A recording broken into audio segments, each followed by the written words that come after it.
Hello everyone, how are you doing on this very warm, summery day, at least in the UK, or where I am anyway?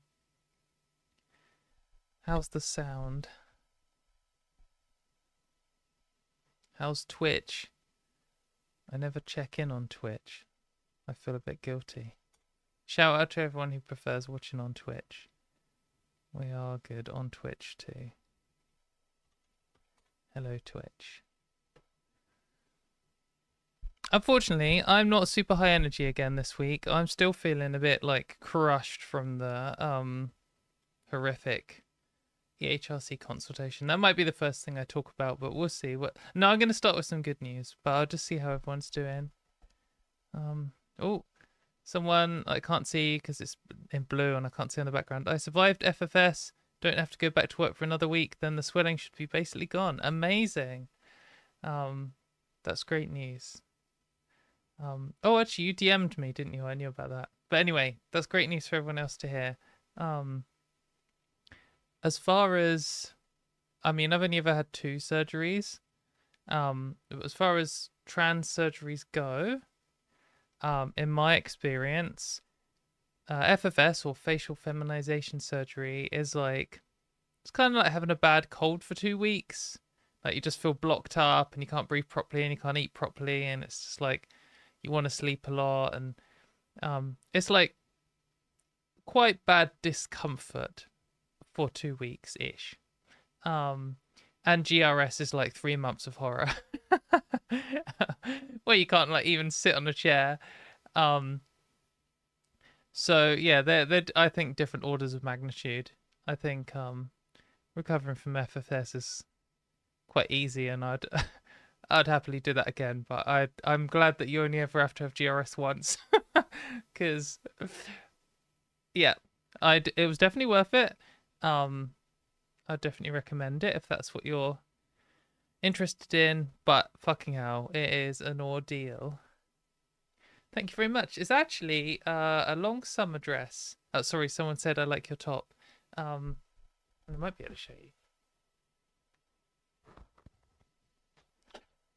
You can't really see the whole thing. Oh, Robin saying, I was lucky with GRS. I was sitting down a few days after the operation. I think that it depends a lot on what technique you have. I think, because I went to Thailand with Dr. Suporn, and I think that is on the more difficult end of the recovery spectrum. And I think that some other like techniques are less brutal. And you just have to weigh all this kind of stuff up. Like for me, although the recovery was at times very difficult, it wasn't really something that factored into my decision making. But maybe for you it would do. Like lots of people, the idea of not being able to sit down for 3 months is either horrific, terrifying, or even just not an option. So I was fortunate enough to be in a position where I didn't need to care about it, and also that I just felt like however long it takes, I'll just get through it, and then that's like done. I don't really fear pain. It's not something I worry about. Whereas I know some people really like fear pain. So understandable either way. But if you want to factor into your decision, recovery from Dr. Suporn was an ordeal. that was at times a challenge to get through. But also I didn't take any of the painkillers. So maybe I'm not the best person to hear from. They gave out tramadol, which is an opiate, and you're meant to take like, I can't remember what the dose was now, whatever it was, 2 pills every time, I don't know, multiple times a day or something. And I just felt like I don't really want to be taking opiates if I can avoid it.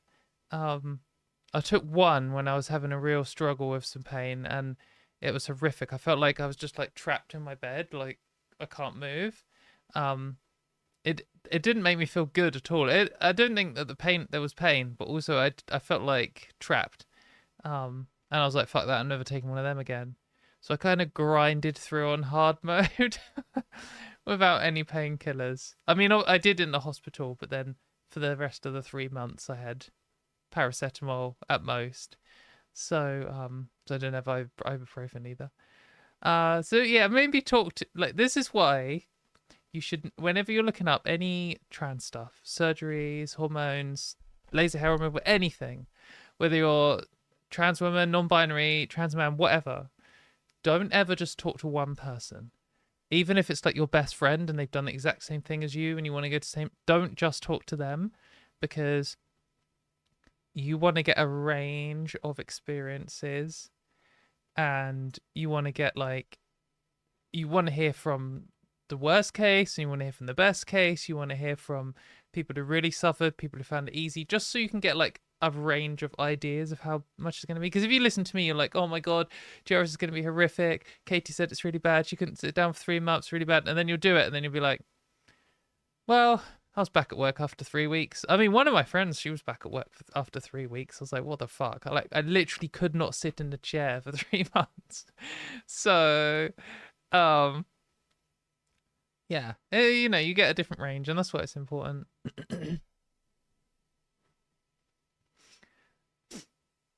Oh, just discomfort for you on GRS, man. Well, I'm happy with how it turned out, and who knows what would have been different if it was different. So, I'm happy with where I'm at. I wouldn't change it. I mean, mainly I wouldn't change it because it'd be a fucking faff. But like, I'm happy with what I did. So,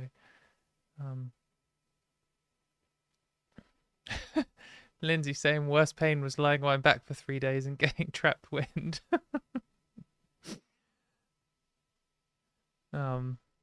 Yeah, well, you know, everyone has different things. I think, I don't know. If you want to know more details, then DM me. I'm not gonna talk in intimate details now about this. I mean, I might in the future, but whatever. It wasn't actually what I was planning to do. Anyway, I hope everyone's doing well. I think we're gonna start with some good news, because we haven't had much good news. I am feeling absolutely crushed still from the horror of what's going on in the UK. So we're going to look at some good UK news. The first thing we're going to look at is amazing. So in the UK, we used to have, there's this difference between, I mean, this is true everywhere. There's a difference between criminalization, decriminalization, and like deregulation and regulated, like all these different things. Anyway, abortion was criminalized, which means under certain circumstances you could go to jail even for life for having an abortion or even a miscarriage, which is horrific. And that's been the case since the 60s. And they held a free vote in the House of Parliament to decriminalize abortion, and it passed like overwhelmingly massively in favor of decriminalize it, which is just straight up great news. So here we have an article from The Guardian. MPs vote to decriminalize abortion in step forward for reproductive rights. Amendment to crime and policing bill will change law to end prosecution of women who terminate pregnancies. This seems like it should have happened ages and ages ago, but it is great that it's happened, and it's great that everyone who was working towards this put in the effort they did and lobbied their MPs. So let's learn about it first, and then we'll discuss it. So here it says, British MPs have voted to decriminalise abortion, making the biggest step forward in reproductive rights in almost 60 years. An amendment to the government's crime and policing bill voted to change criminal laws that govern abortion in England and Wales. So specifically England and Wales. That women procuring a termination outside of the legal framework cannot be prosecuted. So there's a lot of specific law stuff. But there was situations in the UK where, I mean, we did have access to abortion in the UK, but under certain circumstances. And if you like did it slightly differently, you could be in real trouble, which is what they've now got rid of. So if you do it differently, at least you're not going to jail. The framework of access includes 2 doctors' signatures and has time limits, will still remain the same, and doctors who act outside the law will still face the threat of prosecution, but the women involved, or trans men or non-binary people, for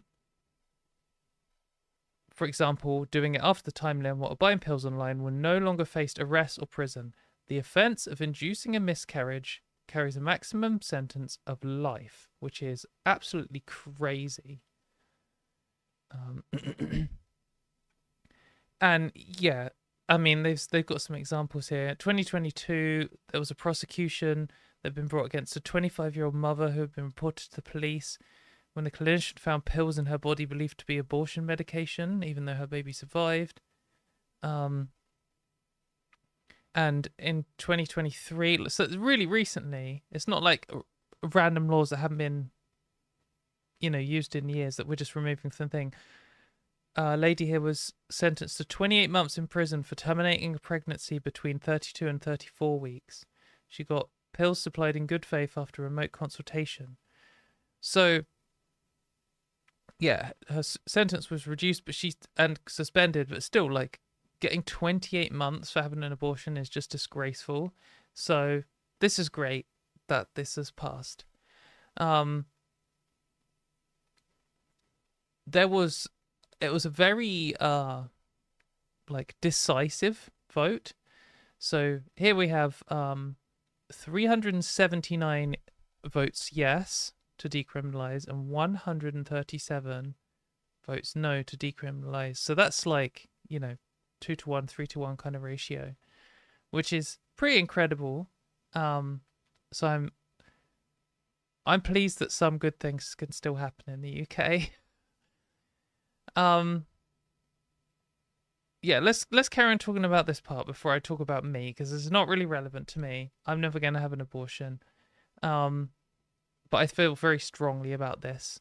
And anyway, I got some things to say. But this article has a list of all of the MPs and what they voted. So the I's, like some archaic English, British English framing, this is the people who voted to decriminalise, basically. There's obviously a lot of people here. Obviously, as soon as we got a list of all the politicians, I wanted to know what all of the gender critical politicians voted, because they spend a lot of time talking about women's rights when they're specifically trying to use that phrase as a cover for attacking trans people. But then when actual women's rights come up, like, could this be a clearer example of women's rights in general? Usually they don't give a fuck. So let's do a little search. The first one I wanted to look up was Wes Streeting. So which column is he in? No vote recorded. Didn't seem to care enough. Like, he'll go out of his way to take away healthcare from children, but he doesn't really care whether someone's going to prison for having an abortion or not. At least he didn't vote against it. Who else? Rosie Duffield. What column is she in? She also didn't vote. Rosie Duffield is constantly promoted in the British press as being a feminist and a women's rights activist and someone who just cares about women and who goes out of her way to do things for women and stuff. She couldn't even be bothered to vote in like a historic moment in UK politics of decriminalising, like, people having abortions going to prison, because she doesn't care. She doesn't really care. Nigel Farage didn't vote, but I'm kind of surprised he didn't vote against it, but then he's quite lazy, so perhaps he doesn't vote in anything. One person that was pointed out was, by Jess here, was Rebecca Paul, who is, so in the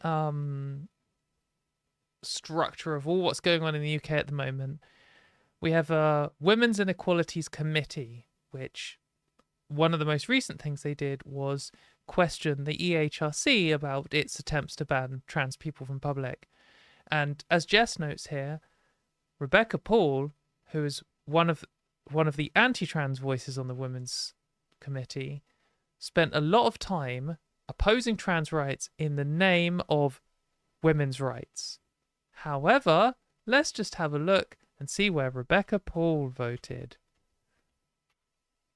Rebecca Paul voted no. So she voted to keep abortion criminalized, meaning people could go to prison for having an abortion, and claims to be doing things in the name of women's rights.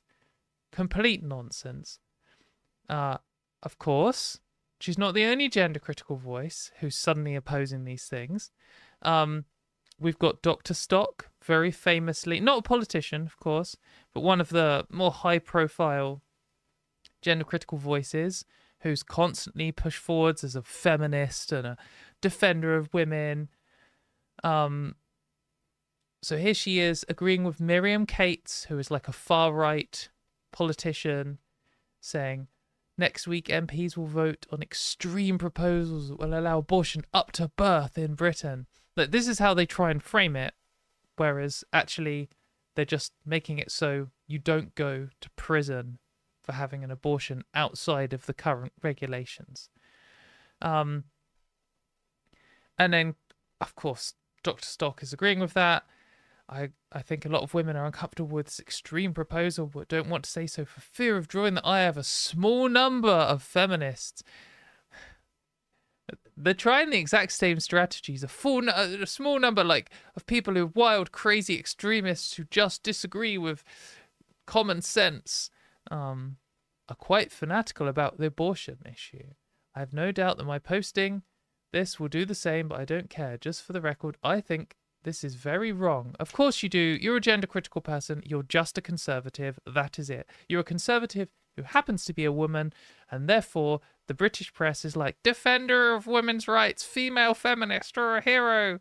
Just like when all of the British press called Donald Trump a feminist hero for banning trans people from sport, but didn't mention that he's also a rapist. And, like, obviously anti-women's rights in every other single way. Another one is Susanna Rustin, who writes for The Guardian, one of the gender criticals who constantly writes garbage articles at The Guardian.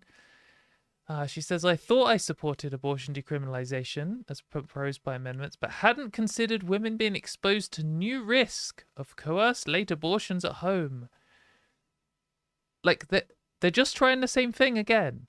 I mean, there's two things that I think are the same thing again here. One is this classic, I used to support things until, which what they really mean is, I hadn't ever thought about this issue before in my life, despite claiming to be a feminist. Like, who hasn't thought about that? Like, okay, if you're not a feminist and you've never engaged with women's rights before, and you've never had an abortion and no one in your life has, and you've never paid attention, it's quite likely that you might not have thought about the idea of weighing up between someone being coerced into an abortion, which absolutely happens, versus someone's right to have, like, control over their own body, and how the law should, like, balance those things. That's like a core major issue in discussions about abortion. How have you not thought of this before if you're a feminist? But if you're not a feminist, then maybe you haven't, and maybe that's why she hasn't thought of it before. And, like, it just completely crazy. Of course, agreed by Dr. Stock here.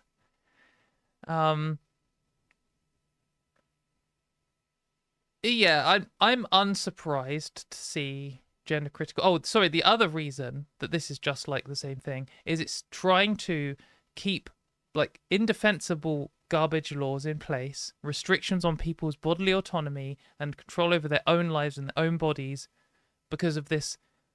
What about, I'm just concerned about them. It's like, I want to take healthcare away from children, knowingly causing them to suffer because I'm concerned, even though all the concerns you have don't line up with the actual concerns of the patients and you're talking over them.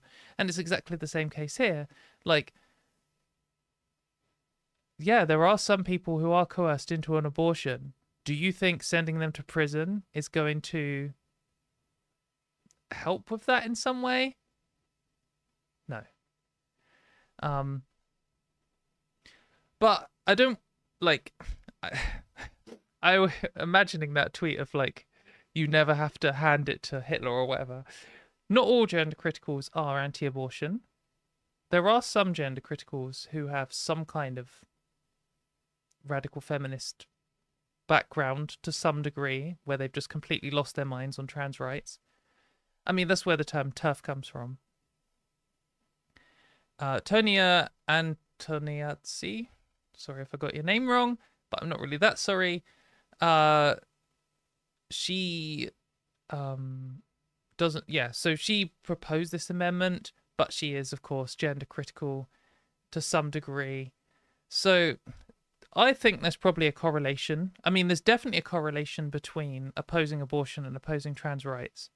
And it's not just a blind correlation. It is they both have the same cause. A lot of people want to have control over people's bodies. They think that men and women have strict gender roles and women are just there to fire out babies and that's it. Lots of them just like exercising control over other people's bodies, and that often leads people to both the same positions. But yeah, it's not always the case, but there is definitely a correlation there, and it's definitely ideological. And the reason for lots of it is, well, it's people who have conservative beliefs seem to line up with that, and most gender criticals aren't feminist in any sense. Like Kathleen Stock, they're just conservatives. That is it. They're either they're conservatives who happen to be women, or they're conservatives who are too cowardly to say, I hate trans people, I think they're disgusting. And instead they say, women's rights, when actually they don't give a fuck about women's rights. And they probably spent the entire of the 90s and early 2000s saying, feminism's gone too far. We should ban gender studies at university. It's like all just the same thing. The last thing I did want to say on this abortion stuff, which is like just hands down good news, and we need to revel in the moments of good news. But I do want to just talk about it from my point of view. So, everyone, listen to me. The person who can't have an abortion and won't ever need one wants to talk about themselves, like classic. But my angle on this is I feel guilty that I didn't spend more energy campaigning for this. When there was a push for abortion in Northern Ireland, and Republic of Ireland, particularly the Republic of Ireland, I spent a lot of energy on that and time arguing about it and doing the similar stuff to what I do about trans rights today for that, because I had the energy to do it, and it's something I care about deeply. And I haven't brought it up on this show. I did know that this push was going on. I did some lazy slacktivist retweeting and DMing people, but like I didn't write a whole host of emails to my MP or like turn up and protest or anything. And that's not because I don't care about the issue. It is quite just literally because I am just too exhausted to face anything else. I completely have burnt out on this horrific EHRC stuff where they're trying to bring in a bathroom bill for the whole of the UK. And the reason I want to talk about this, from my point of view, is to say it's an example of, like, here it turned out well, okay? Obviously, my participation in campaigning for this wasn't needed. However, you could always have more. It's like the stronger the force for this kind of stuff, the better. But it's not a case of like it was missed out by one single vote and that could have been my vote or something like that. But there was some campaigning energy which could have normally been there, which wasn't there because I'm so burnt out from fighting for my own bullshit situation. So if you're someone who's like casually interested in trans rights and you randomly clicked on this video to hear what I had to say, and you really care about abortion, I just want you to know that you're losing some allies, and not losing, no, that's the wrong way of saying it. You're not losing allies. I'm still an ally in this, like, strongly. You're losing some energy and action, because some of the people who usually do that are being absolutely crushed at the moment in the fight for trans rights. And I think it's an example of the oppressors in the government and stuff winning in a way that they've crushed me enough that I couldn't do what I did last time and haven't put much effort into it. And there are loads of other issues as well that I feel guilty that I'm not spending my time on now. Obviously you have to pick your battles, and you only have so much time in the day, and you can only learn about so many different things, and what's really important is just not being in the way of people who are fighting for the right thing when you don't have time or energy for an issue, and just doing your best to stay informed. But I do think abortion is such a closely related issue to trans rights. I actually think it's stupid if you have energy to fight for abortion rights in a country that doesn't have them, and you think, oh, I'm only going to spend my time fighting for trans rights. That is not just immoral, because you should be fighting for abortion rights, but also I think because they're so closely linked, it's like shooting yourself in the foot. Every trans person should support abortion rights for the same reason that we support trans healthcare, which is people should have control over their own bodies. Like, bodily autonomy is like the fundamental issue that underlines both of those two things, trans healthcare and abortion access.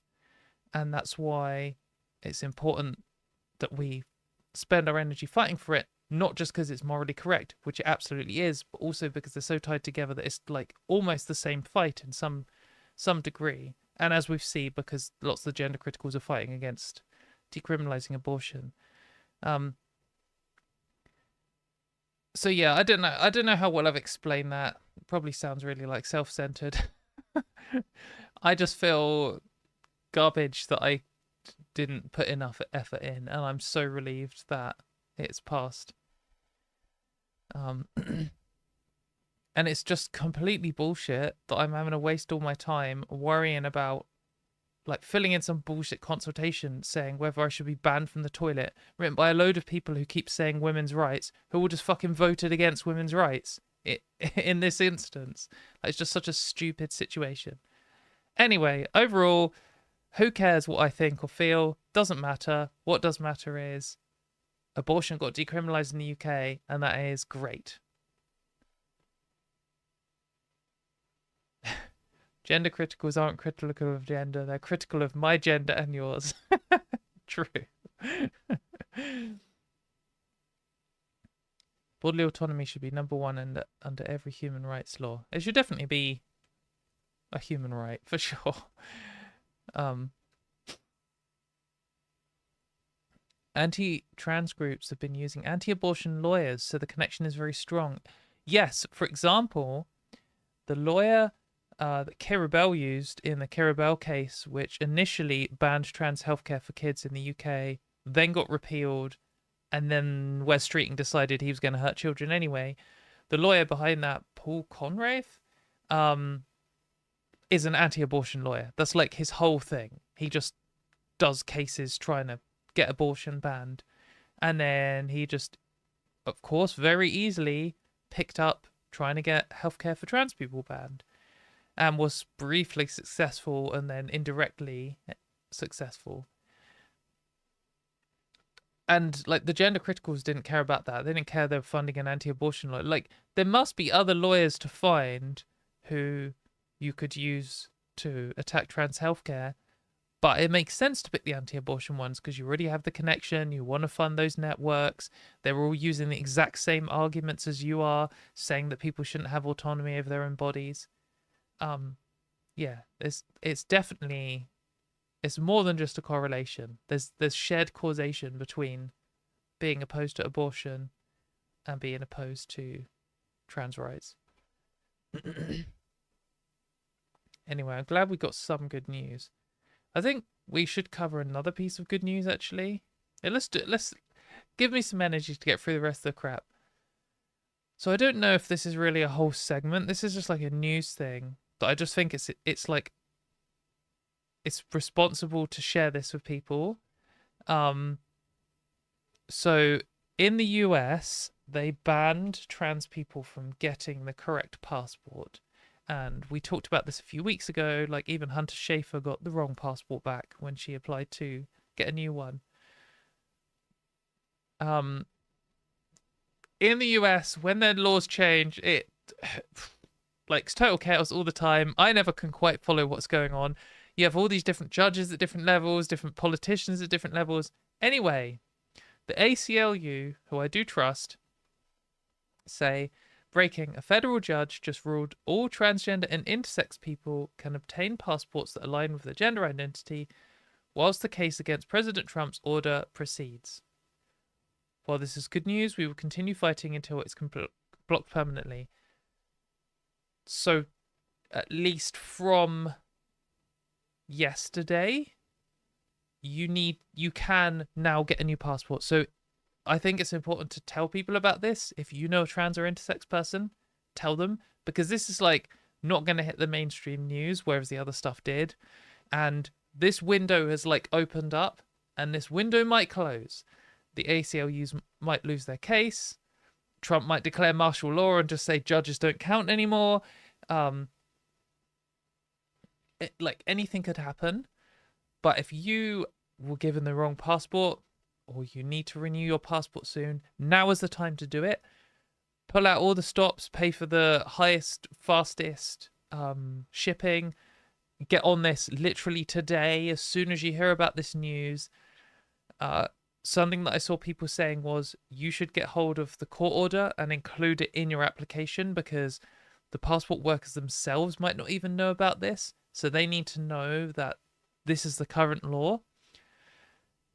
Just like, if you missed the window before, get a new passport now, because I mean, I don't know if it's the same attitude in the US, but maybe you're feeling this more now. But I think a passport is one of your most important documents, because if you ever need to get out of a country, having a passport just makes it 100 times easier. And it's like an internationally recognized form of ID. It's kind of like your most important ID. If you don't have a passport, maybe now's the time to get one. I just think it's good to have a passport, even if you don't plan, like, even if you can't afford holidays, whatever. Just having one is a good idea. And at least in the UK, when you get one, they last 10 years if you're an adult. So if you can, like, this might be the last time that trans and intersex people are banned from getting the correct passport in the US, but also it might happen again. And if you can get one now, 10 years might carry you to the point where it's no longer an issue. Or it might at least carry you 10 years into the fascist hellscape, and by then you might have been able to find a way to move to somewhere safer. But I do think it's worth doing. So that is kind of good news. It's one of those good newses where it's like, we've temporarily stopped the train that's going to crash into your car. Like, I'll take that as good news, because we're not having much other good news. So, you know, I guess that's good news. Oh, the goblin's here. Hello, goblin.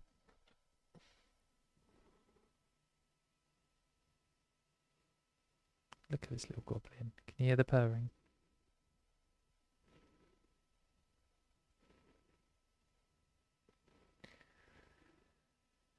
Little grandpa. Oh, I saw someone asking about the foxes at the start.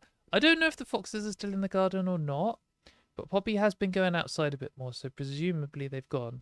But I did hear them last night out the other side of the house, so perhaps they now live on the other side. But making their little fox noises. Poppy's happy. She got to have tinned mackerel for breakfast because we ran out of cat food because I forgot to buy any at the shop yesterday. So she had some high quality tinned mackerel as an emergency. So she's quite happy today.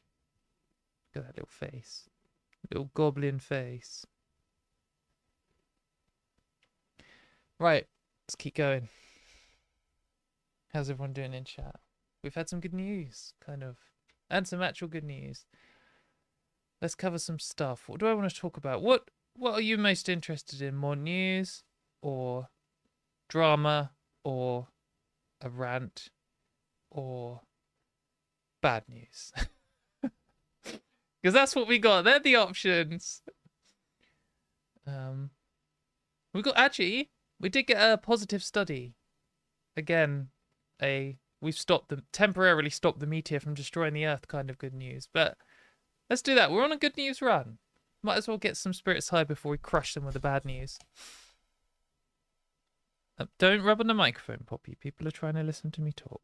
Just plonk it down. Have I seen US versus Skermeti? Is that where they've just said that Tennessee can still ban trans healthcare? I didn't know what it was called. Yeah, that we're covering that. We're covering that. So I didn't know the name of the case. We will talk about that. We will have a rant. We will do some. We've got some drama. We've got some. Who would win in a fight between J.K. Rowling and Pikachu? Well, J.K. Rowling's only like superpower is that she hates innocent trans children, and Pikachu's like can fire lightning. So I don't think it's going to be close, to be honest. I think that Pikachu has that one. Though, actually, let me just get my type chart correct.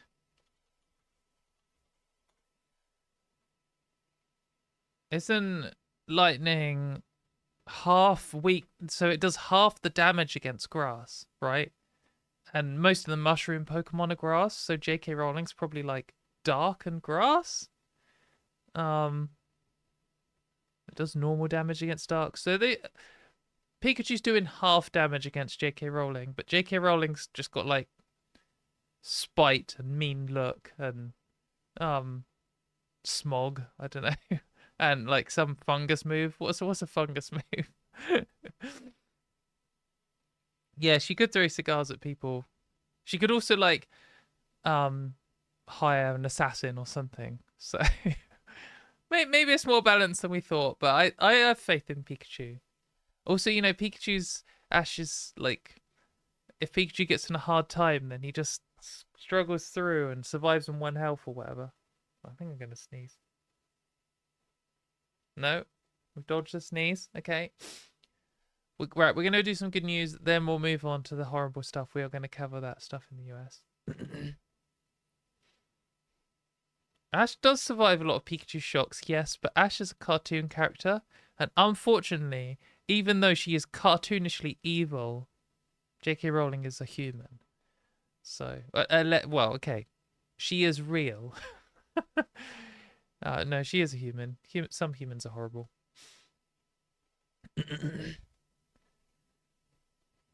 So we are going to talk about, gosh, sorry, I've got cat hair on my nose.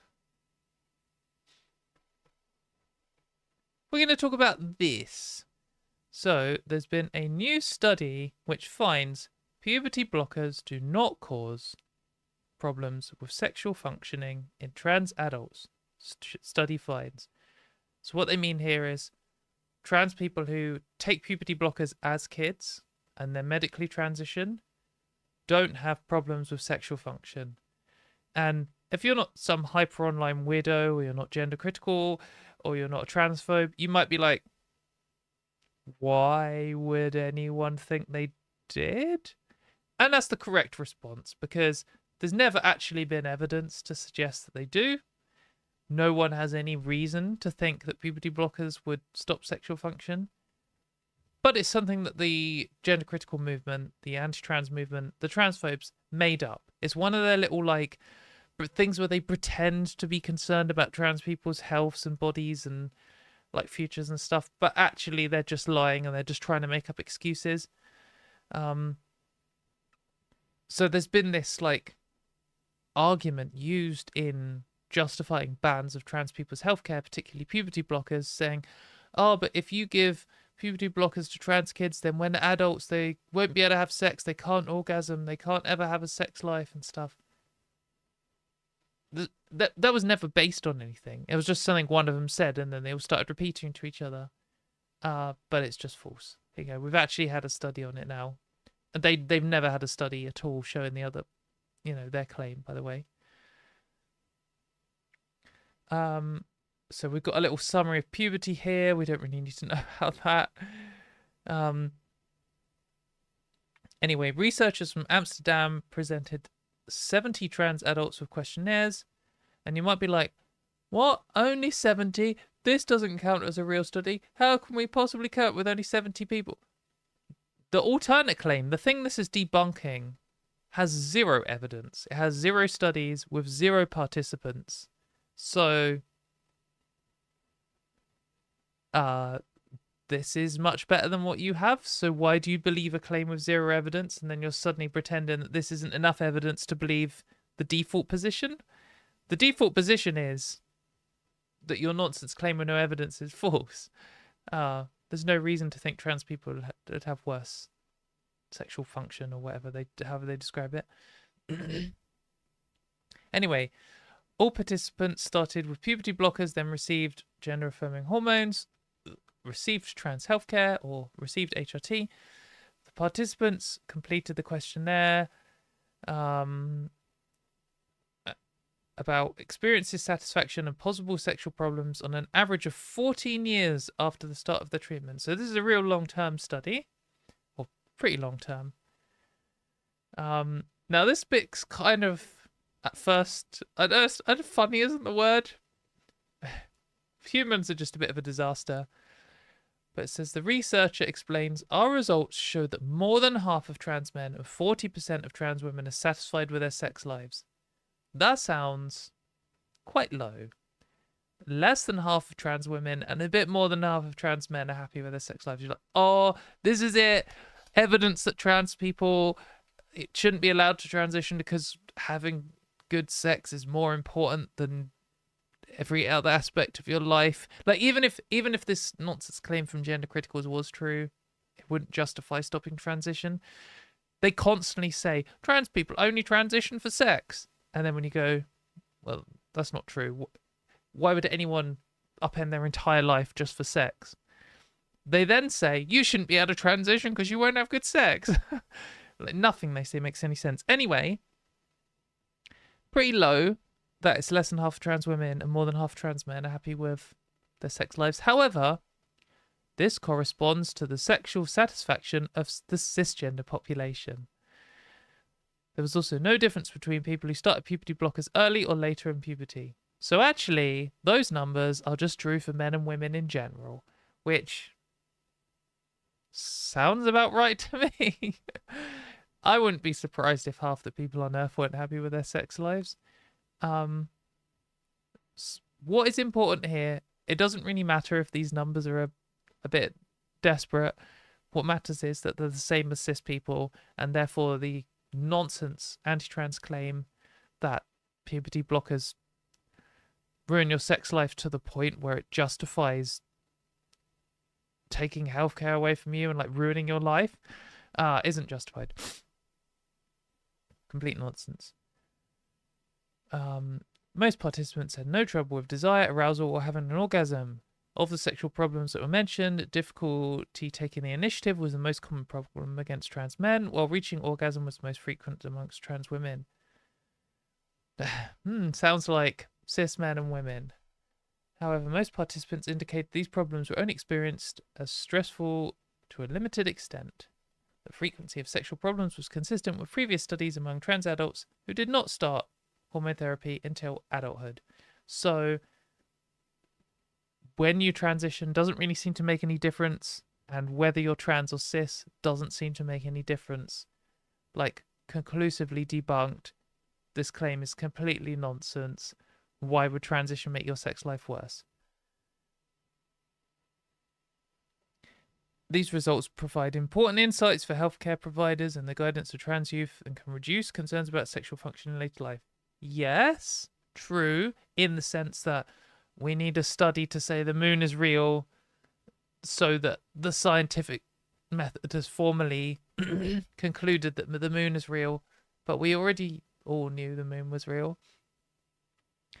If, like, one of the what I think is so ridiculous about this claim that transition makes your, like, or early transition or puberty blockers or something ruins your sex life is, there are loads of things that the trans community as a group knows, and the information is passed down, and you learn about, and there are loads of things like when you're going for laser hair removal, how you should never pay full price for it because there's always vouchers, and how you shouldn't do it after you've just had a suntan because it can cause darkening on your face, which isn't something you want. And there's a whole host of things with every single treatment procedure. Like when you're having GRS, everyone knows that there's a chance you might not ever be able to orgasm again. Like there's a very low chance, but it's not impossible. Obviously there's a chance you could die on the operating table. There's a chance that you won't be satisfied with the results or whatever. And those things you get told by other trans people. You know about them, you absorb them through your transition, and it's like community knowledge, stuff that we've known probably for longer than scientists have ever acknowledged that trans people exist. You don't hear this claim that puberty blockers ruin your sex life from trans people. Absolutely not. You only ever hear it from transphobes who also happen to want to ban kids from transitioning full stop, and also who happen to want to ban trans people from public spaces, and also happen to want to ban everything to do with trans people and want to create a world without trans people in it. I just wish people would like look and see where these concerns are coming from. Like there's loads of things trans people are constantly demanding to have better healthcare. The way that some doctors treat us is terrible, like denying us access to some medications all the time, and things that we like.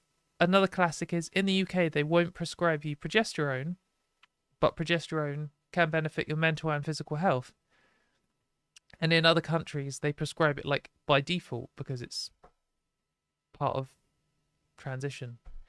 And that's like a thing that the community learns, and you learn that if it's something you can get on, then perhaps you should try it, and it's a good idea too. And I personally take progesterone,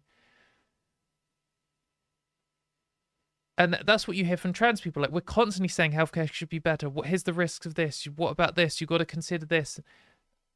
So if there was any real issue here, you would have heard it from trans people for sure. Like no one would ever recommend something which has the gender criticals and anti-trans people always act as if there's like some cover-up by trans people to hide the negative things about transition, and then they also run these like hate forums where they go on to places where trans people talk about difficulties they're having in surgery or something, and they post them on these hate forums and laugh about them, obviously showing that there's no kind of cover-up about any of this stuff. I think, if anything, most trans people I know are the most TMI people on earth. And, like, when I was looking for stuff about GRS, I messaged a bunch of people I knew and didn't know so well. I was like, oh, I've heard you've had GRS. Could you tell me about it? And, like, more than one of them, in their initial response, sent me pictures of their genitals. Like, pal, here you go. This is what it looks like. This is what you can expect. I was like, whoa, okay. Didn't necessarily ask for that.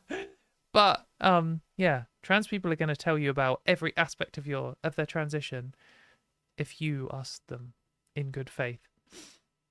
So it's just completely bullshit. This whole study, I mean, it wasn't a waste of time. Thank you for doing it to the people involved. Progressing the knowledge about trans people's healthcare is always good, but this is a study finds out the water is wet in 2025 kind of thing that we just. If it weren't for the anti-trans movement, we wouldn't have this study because we wouldn't need to debunk the bullshit they make up. And this wouldn't be the last thing like this. There are so many things. Most things, if you're someone who's not a trans person and you stumbled across this video, most of the things you've been told about trans healthcare are just totally made up. And it's all like this. It's all like, oh, they made up some thing to scare people out of transitioning, and then it turns out it's bullshit and it actually makes people's lives better. Every single time.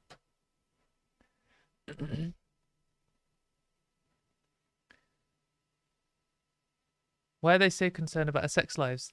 Well, there's some other thing which correlates between people who hate trans people and people who hate abortion, is they really, really care about everyone else's sex lives. Because they're usually homophobic too, you know. So like the trilogy, hating trans people, hating gay people, and hating women is like a very specific correlatory force which all have the same underpinnings. And caring about other people's sex lives is like a core part of it. Probably because they're insecure about their own ones. But they don't care about your sex life in the sense of like, oh, I hope you're having a good sex life. If I can help you in any way with information or whatever, let me know. They don't care in that kind of way. They care about it in the kind of way of like, stop doing that. Why are you doing that? I don't want you to do that. Makes me feel funny. And that's just, so they just make stuff up. They don't care. They think of something like, oh no, because if you transition, it'll ruin your sex life. And then all the like stupid, I don't want stupid centrists. Sorry, all of the people who aren't interested in listening to trans people but are interested in listening to transphobes for some reason will be like, oh, maybe we shouldn't support trans healthcare if it's going to ruin their sex lives. That's why they do it.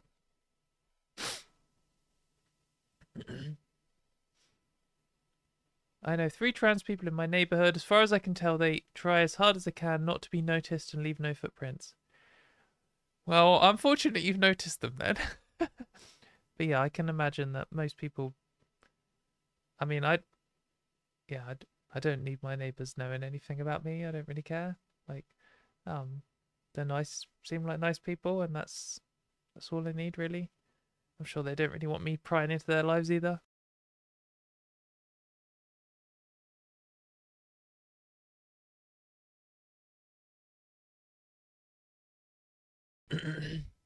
Right. I guess we better do the horrible thing and then try and cheer up with some drama or something. We do actually have another piece of good news.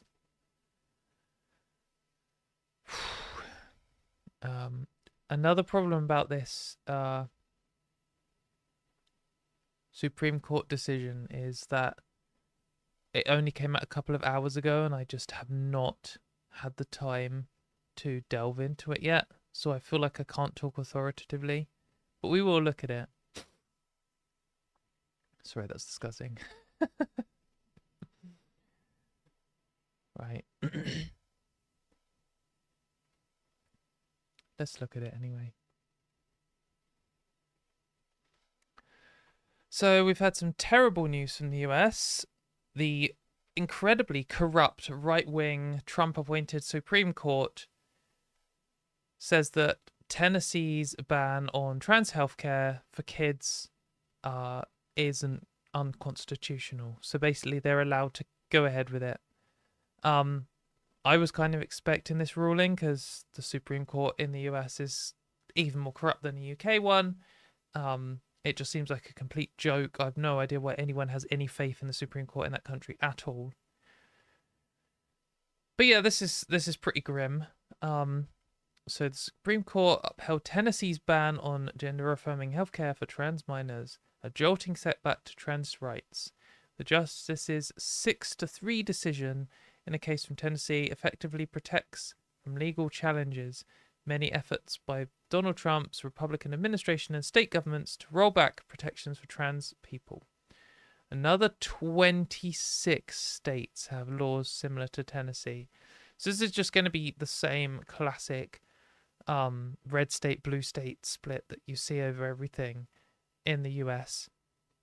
Just going to get more and more extreme as the Donald Trump tries to tear apart the country.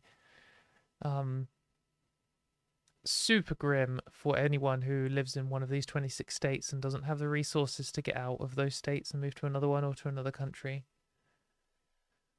Justice Roberts wrote for a conservative majority that the law banning puberty blockers and treatments for trans minors doesn't violate the Constitution's Equal Protection Clause, which requires the government to treat similarly situated people the same.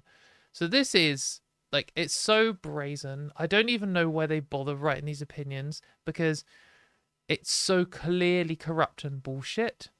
that, like, who's the song and dance even for? No one reading this is like, oh yeah, that's makes sense. That's sensible. So I think Aaron's pointed out here the trans care ban doesn't discriminate against trans people. It's instead discriminating against gender dysphoria. By the same token, SB1 does not exclude any individual from medical treatments on the basis of trans status. Rather, it removes one set of diagnoses: gender dysphoria, gender identity disorder, and gender incongruence, like what trans people are, from the range of treatable conditions. So this is like very clearly just some very weak word game. I just feel like they barely even put any effort into this at all. They're like, oh yeah, we're not discriminating against trans people because we're just discriminating against trans people. Look away. We have all the power. There's nothing you can do about this. Like, fuck off. That just seems to be the angle they've gone for. So, like Evan's pointed out here. By the way, in case you haven't heard before, strong recommend for Erin Reed, Erin in the morning.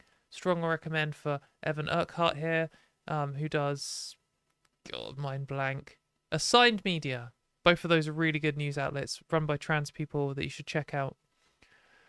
And he points out one thing that pops out early is the reliance on, not even going to try and say that word, a case that ruled a state insurance program that exempted pregnancy did not count as sex discrimination against women. The court explained that the program did not exclude any individual from benefit eligibility because of the individual's sex, but rather removed one physical condition, pregnancy, from the list of compensable disabilities. So, yeah, it's just a word game. They're just saying, oh yeah, we're not breaking the rule that says you're not allowed to discriminate against certain groups of people, because we're just discriminating against a condition that all of those people have, which is totally different. It just seems so trivially bullshit that the whole thing just needs tearing down and starting again. That isn't a threat. That's not a call to action. I have no power to do that, and I have no intention to do that. But obviously, the Supreme Court is just completely corrupt in the US, like worthless opinions. And the next time that you even get like a center government in power, they should completely change how the Supreme Court works, because the fact that some right-wing extremists can put some wackos in charge who obviously don't care about people's human rights or making any kind of sensible argument at all to defend the horrible things they want to do, it just means the whole thing's worthless. Like, why does anyone have any trust in this institution at all? So Evan and Erin have both gone through this in more detail to look at it. I definitely recommend their articles. So Florence Ashley here as well, saying the sheer level of logical contortion required to say that banning trans care doesn't exclude any individual from medical treatments on the basis of trans status is truly mind-blowing. Yeah, it's just like completely ridiculous. It just seems like the same level of corrupt that the UK Supreme Court has had in decisions about trans stuff. I mean, at least they heard the other side in this case. At least trans people were able to argue for their healthcare, whereas in the UK, they just banned trans people from being involved in it. But the US Supreme Court is corrupt in like another level of ways.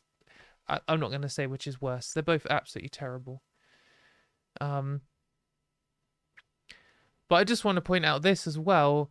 The Trump administration banned or told the Trevor Project to stop working on its contract with the National Suicide Prevention Hotline the day before this ruling came out. Like, they absolutely knew this ruling was going to come out now. So just to be clear, the timeline of events is they ban the suicide hotline from helping trans people the day before they announce that it's okay to ban healthcare for trans people in 26 states. if you can't, like, if you're still at this position, like, trans people have been saying they're trying to wipe out trans people for 10 years now. And that's because it's been clear that that is what they've been trying to do. And there's just been this slow and steady line just going up in a straight line towards that the whole way.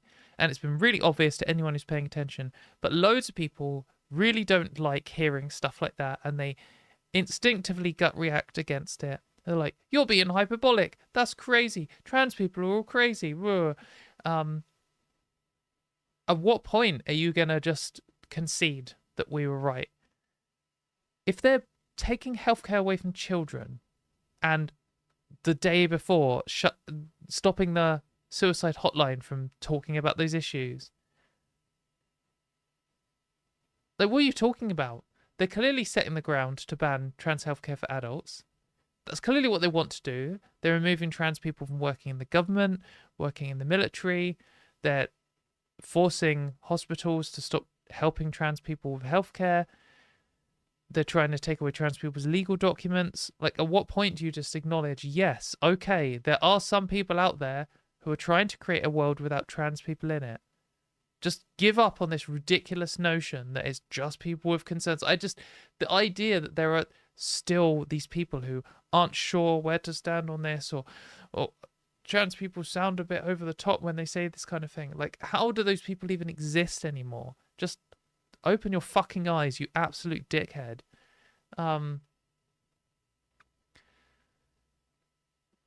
But yeah, it's very clear that this is what they're doing. They are trying to create a world without trans people in it. And this is not the last step they're going to try and take. And I'm not saying all is lost, because obviously they're going to... The end goal of them is just doing what the Nazis did again. And this time doing a better job of it. But we have to stop them before they get there. And there's no reason to say, well, we can't stop them. And the Nazis got stopped the first time round, and trans people survived that. And so did loads of the other groups they targeted. It's very important not to feel defeated and crushed by this and give up and stuff. But you absolutely have to look at what they're trying to achieve and be realistic about it. That is what they're trying to do. And you can't approach this and do anything about it if you're in denial about what's going on. The people who are, like, all the main anti-trans actors, all the names that you've heard of who oppose trans people, they want to eradicate trans people. And you're an idiot if you disagree with that. You are more, like, they don't disagree with that. They'll lie about it to your face, but then when they're talking to each other, they make it quite clear that that's what they want. They say it out loud every now and then. They want to eradicate trans people or reduce our number because we're a huge problem to a sane world or whatever. But yeah, there's just no debate left on this. They want to wipe out trans people. Now you've got to shut up and acknowledge that, and then you can pick your side on it. But you can't pretend that that's not happening. What I will say to American people who are, like, really super reeling from this decision and feel like you've been punched in the stomach is, it's okay to spend a few days just completely crushed and unable to respond to this. You don't have to instantly start pushing back today, or you don't need to be strong today. It's really super bleak. When they banned trans healthcare for kids in the UK the first time and the second time, both times it was just so overwhelming for me that I just couldn't really function for the next couple of days. And the same when we had our Supreme Court decision, that's still negatively affecting me, but it completely flattened me.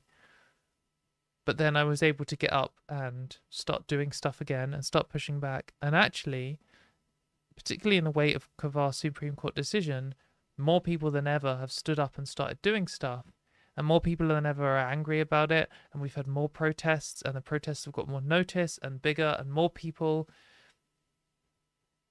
Like, stuff is happening. And, in one sense, we lost when the Supreme Court ruled that we shouldn't have human rights anymore or whatever. But in another sense, that was just one battle. And it caused a lot of people to realize that we are at war and they are trying to wipe us out. And that's caused us to have a load more allies. So don't see this as like the end. But this is super grim, especially if you are a trans kid who is affected by this, or you're a parent of a trans kid who's affected by this. That's going to be so grim to deal with. But it's not the end. You've just got to do your best to get through this and survive. And if you're going to end up breaking the law in some way, then you've got to stay safe. Like, the most important thing is that you survive this. That's number one. That's just the most important thing. And trans people will survive this. And you've got to outlive these people. I want you to get to the point where you are reading the newspaper when Donald Trump is announced dead of old age next year. Come on. This year. Come on. And same with all of these other fucking horrific authoritarian freaks who are trying to ruin trans people's lives. So chat saying, how can we win then? Well, the first thing you need to do is look after yourself. And that means when you get terrible, terrible rulings like this, you need to like cry and turn into a blob and call in sick, and then talk to your friends and family and doing your best to just get back on your feet. And then to look after your own healthcare and your own transition and your own job and your own financial situation and your own living conditions. And once that's sorted and you've got at least a foundation on which you can fight for other people, then you've got to start fighting for other people. And that involves writing to your members of parliament or US equivalent, going to protests, writing articles, doing YouTube videos, telling your friends and family about things, helping people get access to healthcare where it's banned. There's so many things you can do. Writing a play, doing a piece of art, like all this kind of stuff does help in different degrees, in different ways, and we need all of it. And that's how we win in the long run. And like the mechanism by which we win is you can't fight science forever. You can't fight what's true forever. You can fight for a long fucking time. Like, they've been fighting again. They fought against smoking causing harm for decades. They fought against global warming for decades. They fought against the world being round and orbiting around the sun for decades. But they lost in the end because it's just true. And when you do science, you will just keep coming up with the same result over and over again. You will find out what is true. And also, trans people just exist. Like, they tried to genocide us before, and even though they killed a load of trans people and made us illegal and took away our healthcare and stuff, we're still here. So, new trans people are born every single day. They're not going to be able to get rid of us. So, in the end, they can't win. Like, the best they can do is build a wall and try and stop the tide coming in. Which will last for a little while. But what is important about winning is you got to be here to see it. Like, you surviving is more important. Like, that's the most important thing. And not just like in some kind of like me pretending to care about these people I've never interacted with kind of way. That true. That too. Like, I care that you are alive as a person to the degree that I care that every person's alive. But also, you know, I was able to come out and transition and be who I am because I saw other trans people doing it, and they did because they saw other trans people, and they got help from other trans people, and I got help from other trans people. And maybe you're watching this and I'm one of the first trans people who you encountered and was like, I'm going to transition. And I never thought I'd be in a position where people were saying that about me, but people have said that about me. And you might think, well, who am I? I'm a nobody. Someone might be at your work or, you know, at your sports club or something who might see you and be like, fuck, they're doing it. That's what I want to do. And then they realize they're trans and they can come out. And then, you know, this is how we exist and survive.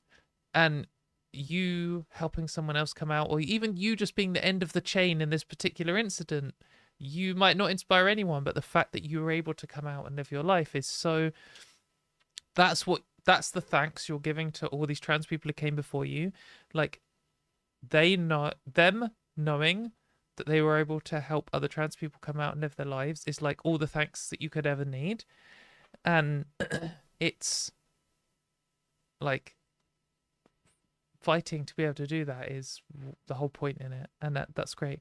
And also, every trans person who laughs or smiles or has a good day or kisses someone or falls in love or creates some piece of artwork or something, every time that happens, transphobes get fucking mad. And that is, if you can't do it for your own good, like, benefit, then you can do it out of spite, and make these horrible people angry. So we will win in the end. And like, we're still seeing, even with these horrific attacks on trans people, which have been going on for like a long time now and are getting worse every single year, there's still more people coming out as trans than ever. So, I mean, they've already lost in the long run. Like, it's inevitable. So if we know that, like, we know that they can't fight this forever. We know that it's a generational thing. And when this current generation dies off and stops being in power, the next generation will be more pro-trans. Like, we know we're going to win in the long run. So what could you ever do other than try and survive to get there? Or at least survive in order to help others get there. So, yeah, I don't know how long it's going to be. My position on when the trans panic first started kicking off, I guess 10 years ago, was that moral panics take like 20 years to do their little cycle, which is kind of how long it took for the gay rights panic and the satanic panic. So maybe we're halfway through. We'll see. It can't go on forever. The US is definitely heading to some kind of something. And that will affect the entire global mood, I think, when it happens. Whatever happens, happens. We'll see. But, yeah. We've got to survive this. And if you, like, you've got to survive this for yourself, for other people, and to spite the transphobes.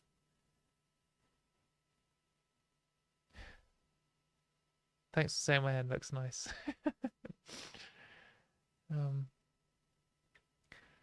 Keller saying, I had the best weekend of my life this last weekend with my cis best friend. Always chooses joy. Great. That is amazing to hear. I'm really pleased that you had the best weekend of your life so far. You had the best weekend of your life so far. Never just full stop that. There's always future weekends we can have even better ones. But that's really good to hear. And you've done that in the face of the world being shit every single day. And, like, despite all of this horror going on. And that's great. And that's, like, what the whole point in fighting for human rights is. So that people can live happy lives. So, that's good. And I hope other people are able to as well. Am I going to cover Good Law Project's triumph over EHRC over Article 8? I did see, which we were going to talk about, the Baroness saying that Article 8 rights don't apply to trans people. That's fucking insane. Their victory.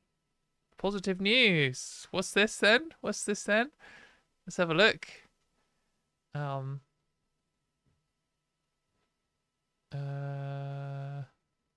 What's Good Law Project saying?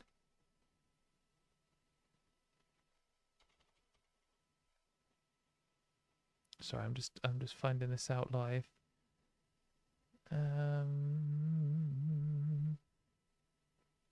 Reproductive rights, net zero. EHRC interim update unleashed chaos. Now the commission said it was only some observation. Rose back on its demands. What am I missing? What am I missing, guys? Can someone like DM me or something on Blue Sky? Or post it in the chat or something. Yeah, I like Good Law Project. They're not perfect, but they seem like Good Law Project obviously came out the gate trying to help trans rights, and they tried some stuff. Some of it worked, some of it didn't. They got a bit of criticism, they stepped back a bit, and then they just stepped up again, and they're like, we're going to hire some more trans people, and we're going to like do more stuff. And I mean, I can criticize them in the way that you can criticize me. Like, they seem to be doing a pretty good job to me, or at least they have their heart in the right place and are working to improve. She's rode back comments. Okay, so I will click on this article. I don't know. I missed that. Let's have a look. Let's read it together. Oh, I can't put that there. Let's have a look on this one. That would be pretty good if they have. So is this the article that you're all seeing? Is this the best one to look at?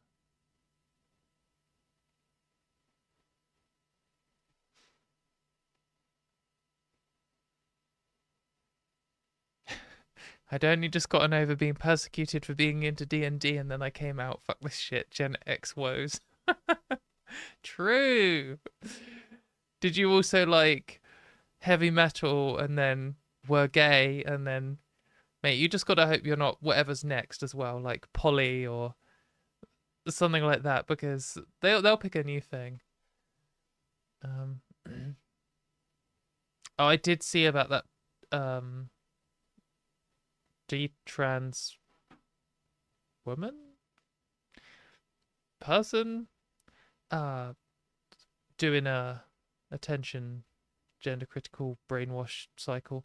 I was going to comment on it, but then I remembered I didn't really know who they are and I don't really care. I did want to do a thing on detrans people, but then every week I'm like, oh, I could cover that if there's not much, and then there's like 40 different things to talk about, and we still got to talk about a bunch of it, and I want to finish it in 40 minutes. So anyway, is this the one we want to talk about? Yeah, that's the article. Right, let's just go for it. So I'm learning about this right now, live on air. Let's find out. The EHRC interim update unleashed chaos.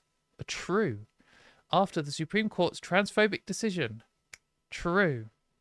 But now the Commission says it was only some observations and rose back on its demand for single-sex toilets. Informal pre-action correspondence. So this is good from Good Law Project. They are a UK human rights legal group.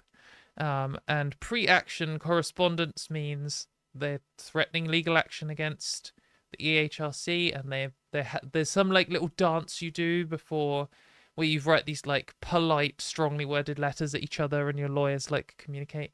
Anyway, that's what pre-action correspondence is. In response to Good Law Project's letter, lawyers for the EHRC have abandoned its previous position that employers are obliged to provide single-sex toilets. Here, where they say single sex, they mean banning trans people. They don't mean like men's toilets and women's toilets. The EHRC's interim update stated, and still states, that in workplaces it is compulsory to provide sufficient single-sex toilets, but its pre-action response to Good Law Project concedes that what it meant to say was that where separate facilities are lawfully provided for men and women, this means biological men and women, our emphasis. And where a toilet is in a separate room, the door of which is capable of being secured from inside, the employer will satisfy its obligations. Wait. What? Where a toilet is in a separate room. Is in a separate room, the door of which is capable of being secured from the inside. The employer will satisfy its obligations. In other words, an employer does not need to provide... Yeah, so they're saying... wait. They're saying, if you have men's and women's toilets, you have to ban trans people. However, it's fine that you don't have to ban trans people as long as each toilet is in a separate room and you can lock the door.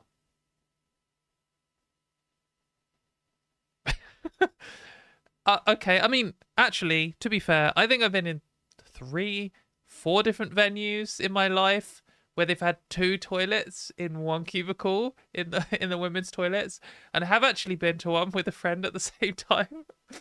So it does happen, you know. You do get these like weird double toilet cubicles in like shitty, like sticky floor nightclubs in some places in the world, and I guess some places don't have locks on the doors. My parents' house doesn't have a lock on the toilet door, which I don't like, but yeah, it's their decision. It's very annoying, by the way. Shout first criticism live on air of my parents. I've got a lock on my toilet door, and I appreciate it. Okay, Good Law Project will argue before the High Court that even the EHRC's modified position remains wrong. If an employer chooses to provide separate facilities for men and women, it does not need to provide them on the basis of sex assigned at birth. True, and that should absolutely be the case. And in fact, it should straight up be illegal to segregate on birth sex alone, rather than what sex someone actually is today. But obviously, that's what the Supreme Court has attempted to undo, take people's rights away. There's also been a notable softening of its tone. In its interim update, the EHRC emphasised that this update is intended to highlight the main consequences of the judgment. Employers and other duty bearers must follow the law. Many employers read that as a threat and took immediate action against their trans employees, with very serious consequences in some cases. The EHRC also emphasised that for the purposes of its consultation, the Supreme Court made the legal position clear, so we will not be seeking views on those legal aspects. But its position now. Interesting, things have changed. Maybe it's because all of you lot are providing a lot of political pressure, which is making their lives difficult. Maybe. Let's see.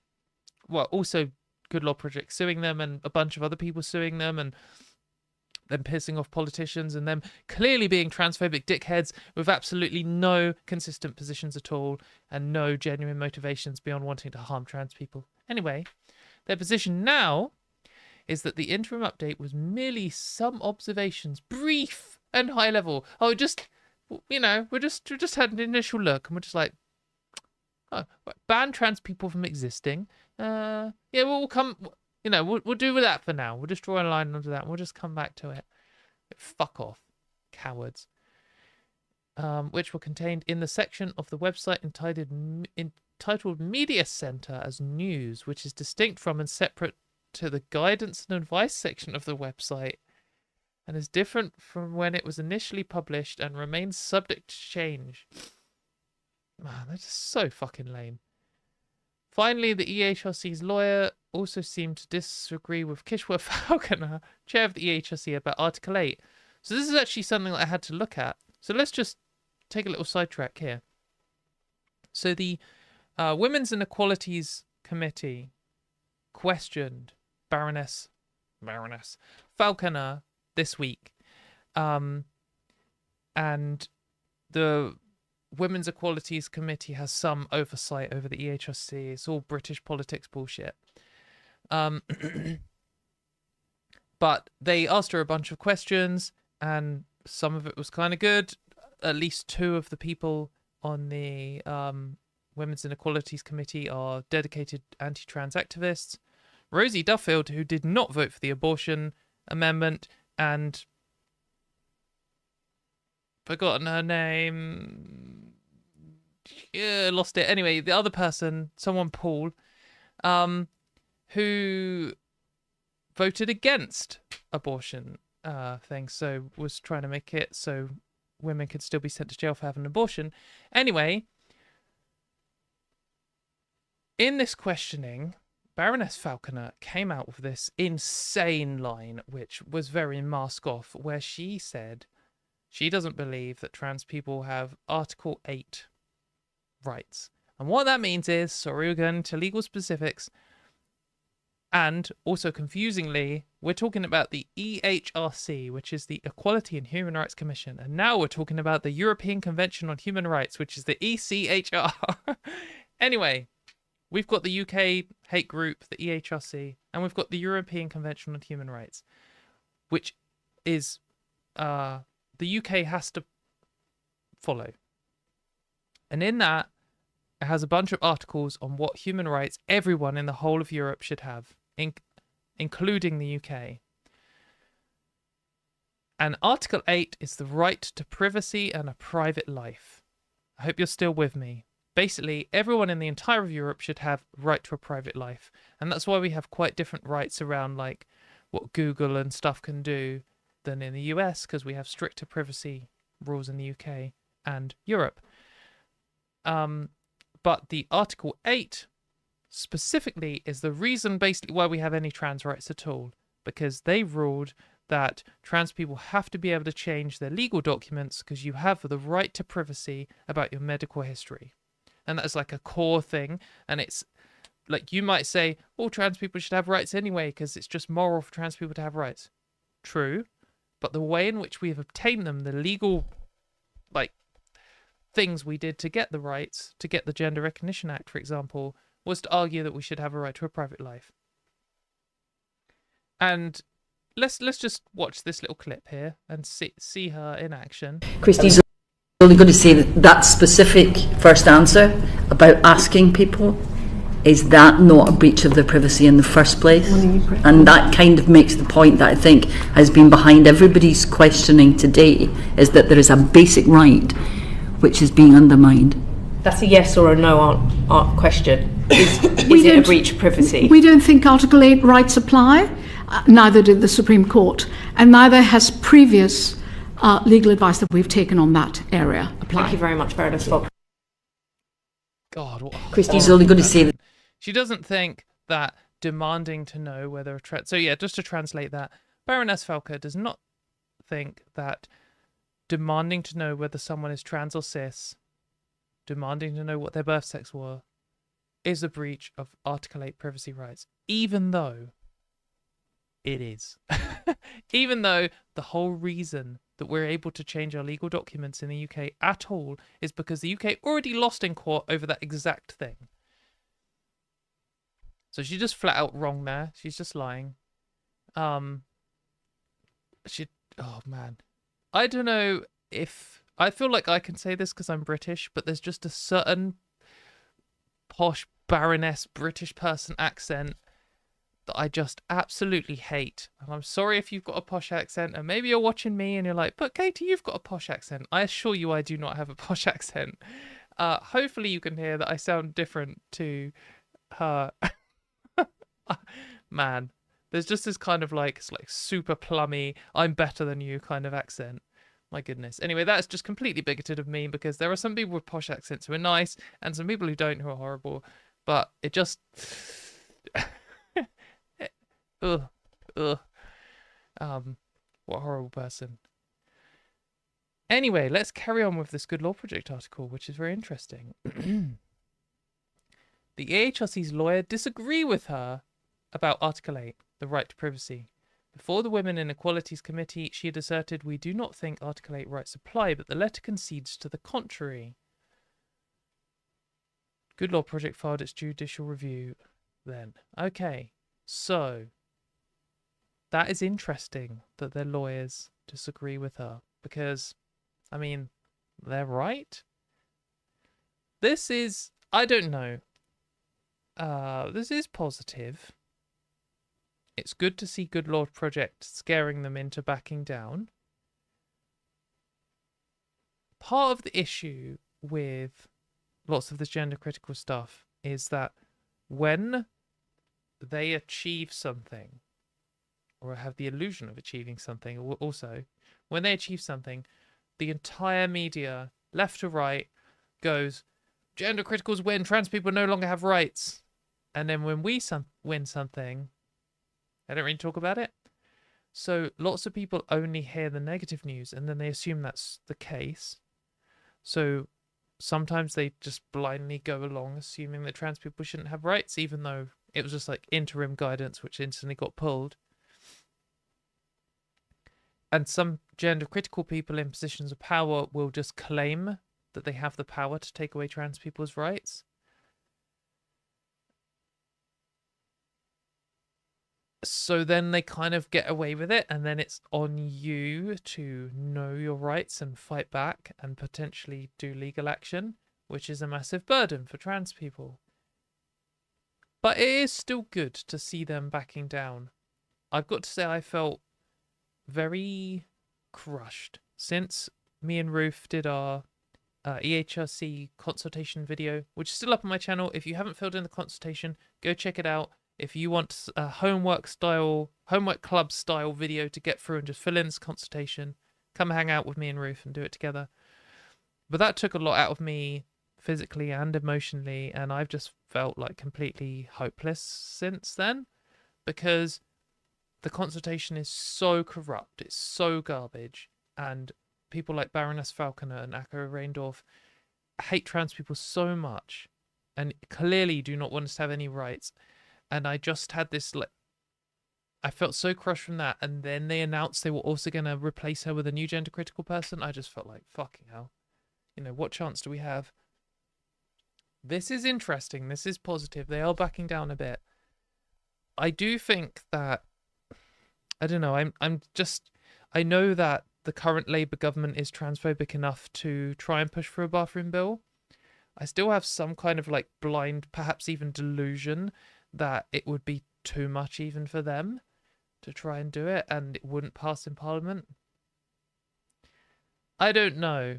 They're not going to do anything positive. They're not going to like pass through legislation granting trans people the rights we had before the Supreme Court ruling or anything. But yeah, we'll just have to see. This is in trying to see the clues of where this is going. This is definitely a positive development. Yeah, Elizabeth saying I was exhausted and almost in tears doing the consultation, and I'm not even trans. Yeah, I mean, if Ruth hadn't been live on it, on like air talking to me, I would have broken. Even just doing it on stream with all you lot in chat and stuff. But if I was trying to do it on my own, I wouldn't have got through it. I just don't think I could have done it.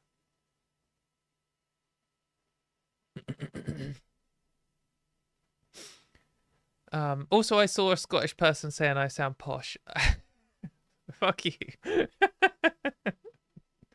I'm sure I sound posh to Americans, Canadians, Australians, Scottish people, Welsh people, Irish people. But to people like Baroness Falconer, I probably sound like common muck that she wouldn't even like wipe her feet on. So there's a range. I just sound British, mate. That's it. I just obviously from England. That's my response to that. And Scottish people and Welsh people and Irish people are absolutely free to hate English people. I defend your rights to hate English people on our stupid accent. But I don't think I'm posh. I don't know from posh upbringing. Absolutely not. But I talk like this, don't I? Right. Anyway, that was good news. Thanks for pointing that out to me. We've added some time onto how long this is going to go on for. But right, let's talk about another thing. Let's do some drama, because some of you in chat sounded like you wanted to say it. But okay, Bristolians. Someone in chat saying Bristolians are posh. A bunch of Bristol people are very posh. If you were born in Clifton, or if you even live in Clifton, you're probably posh. But a lot of Bristol is very much not posh. And there's it's a good city in general. It has its problems, but like there's a big range of people here, a huge range, and you can very quickly see that just walking from area to area. Anyway, let's do our fucking weekly dose of J.K. Rowling. You voted for this. I hate this more than you do. So, J.K. Rowling did another stupid, idiotic, hate-filled tweet, because that's all she does. That is literally her life. She just churns out B-tier, stupid gender-critical propaganda. And then Boy George, the 80s musician, responded to her. And loads of people were like, "Wow, look at this amazing response from Boy George." And I thought I'd comment on it because obviously J.K. Rowling is terrible. I don't think Boy George is doesn't seem to be particularly clued up. There's some dubious past quotes. But I thought I'd give my view on it. So let's just go through this. So J.K. Rowling says, "There is no living as a woman. There is only living whilst being a woman, or performing a male idea of what a woman is whilst being a man." And this is like a classic gender critical attempt at claiming that trans people aren't real, basically.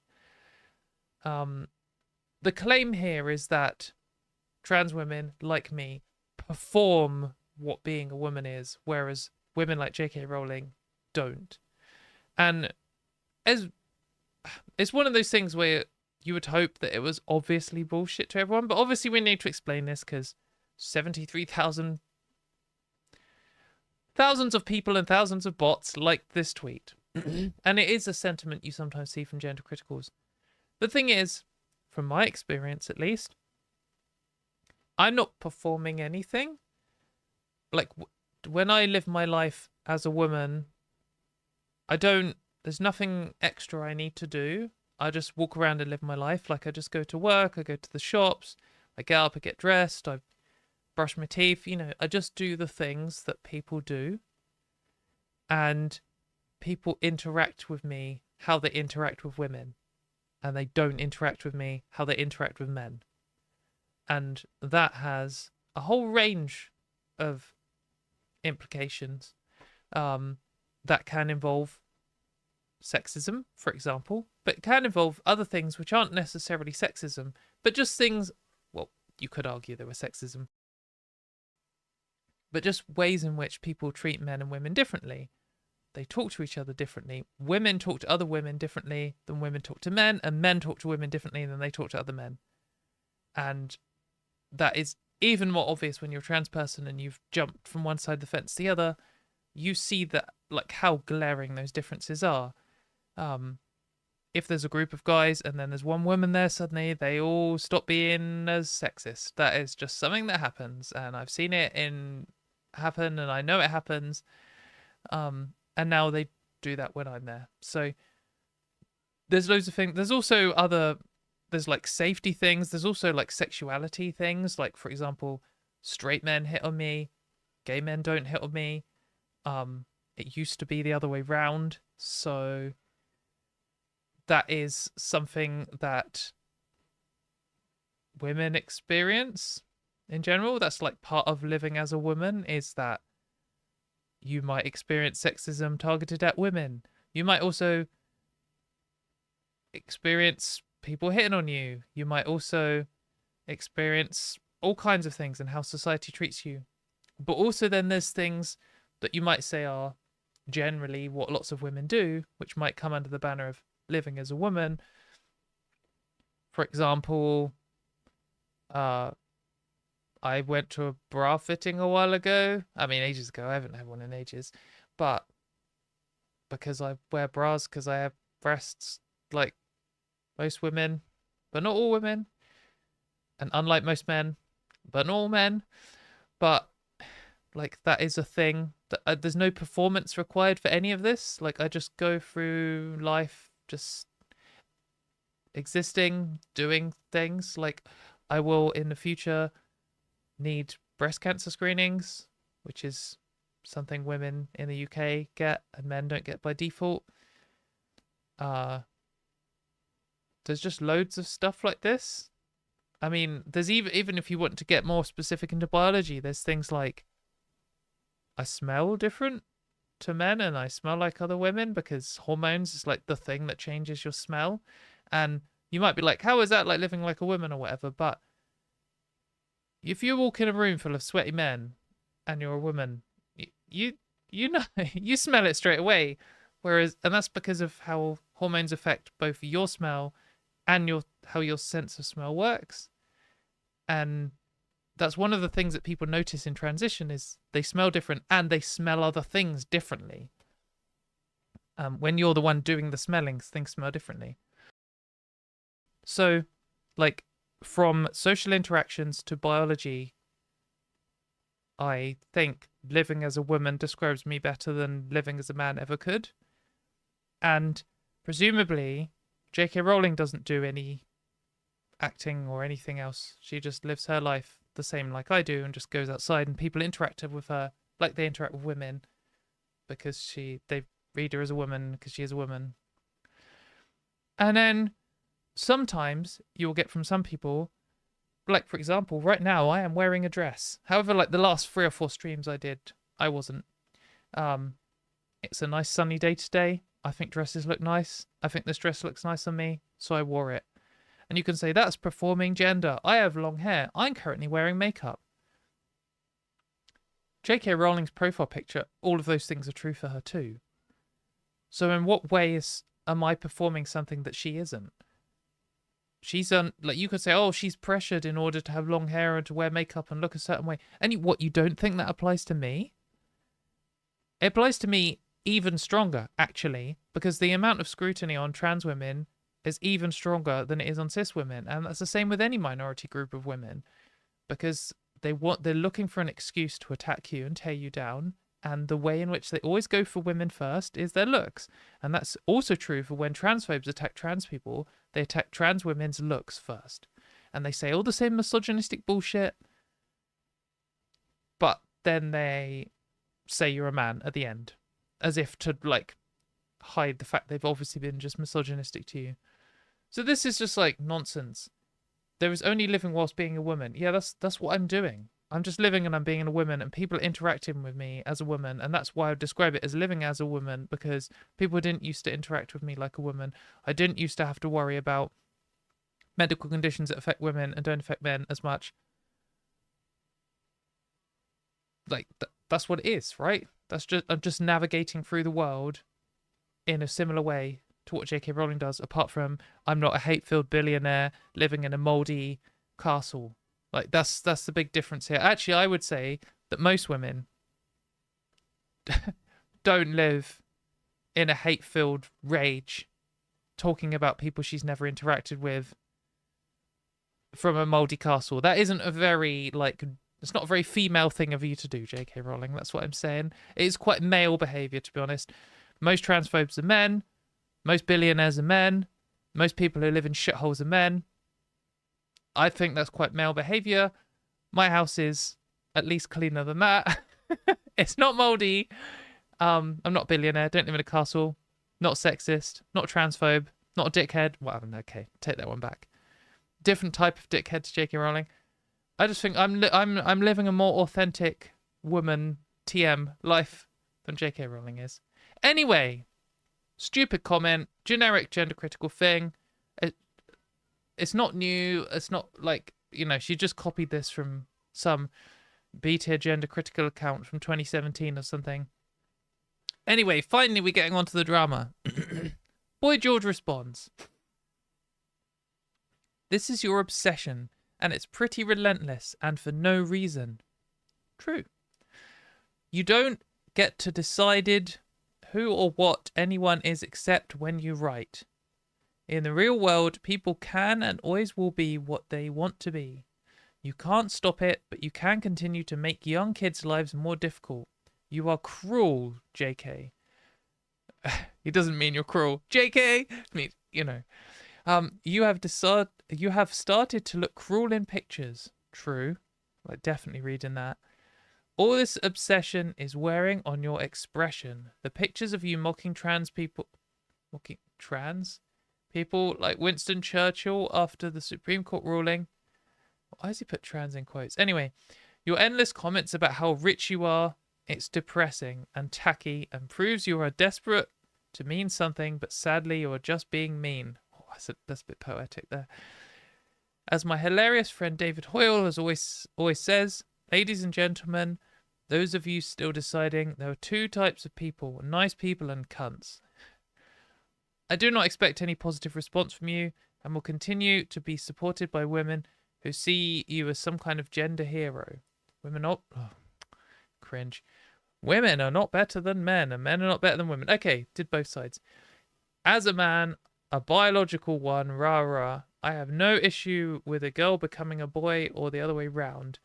As a gay man who has worn makeup since 14, I had lived my entire life feeling awkward and afraid using male public toilets. It's not easy being different, and you're only making it harder. True. That is a relevant experience that he'd give. I support him saying that. Why don't you buy a nice Scottish island or a farm and start a JK commune for traumatized TERFs? Or listen to your fellow Scot, Sydney Banks, and he will hopefully help you understand this is all in your head. A YouTube link we're not going to click on. Whatever. When I saw people saying that Boy George had dunked on J.K. Rowling, I was like, isn't he gender critical though? That's what I remembered. So I looked it up, and there's this article from 2020 from Pink News. This article goes pretty hard, by the way. So it says, trans people are being murdered every week, but disgraced singer Boy George still thinks people want to be offended over gender issues. And it starts. This is so brutal. The convicted criminal George O'Dowd, more popularly known as Boy George, has said that people want to be offended over trans issue. George, who maintained some popularity in the post-Me Too era, a full decade after he was jailed for forcibly imprisoning a male escort, spoke about his views on trans issues after facing a backlash in January for declaring pronouns a modern form of attention-seeking. In an interview with the Sunday Times, he said, I even feel uncomfortable trying to explain what I meant. When I was growing up, nobody used the term transgender because it was almost like a medical term. So this transgender thing is new, and for our generation, it's getting our heads around it. But people want to be offended because they think that whatever going on for them is much more important than anything else. But I'll call you what you want. I spent years people calling people fake names. Boy George, blah, blah, blah, blah, blah. Let's not forget that everyone's trying to create a moment now. Everyone's a producer, so there's pressure to be more interesting, and you're not interesting enough. What have you got wrong with you? Just a rather ignorant and kind of self-centered take on things. Not as gender critical as I thought. I thought that maybe I'm thinking he was like arguing on Twitter and like supporting gender criticals and stuff. That's what I had in my mind. I can't get it from this article. I can't be asked to go and look it up. Whatever, maybe. Then then the Pink News. Oh, Julie Binder will like that slip up. Then the Pink News article says, according to Stonewall, oh, that's why I said it. More than 4 in 5 trans young people will have experienced name-calling or abuse. 3 in 5 have experienced threats and intimidation, and more than a third have experienced sexual assault, physical assault. This is what every article on trans people should do, by the way. Like, Pink News is sometimes kind of garbage, but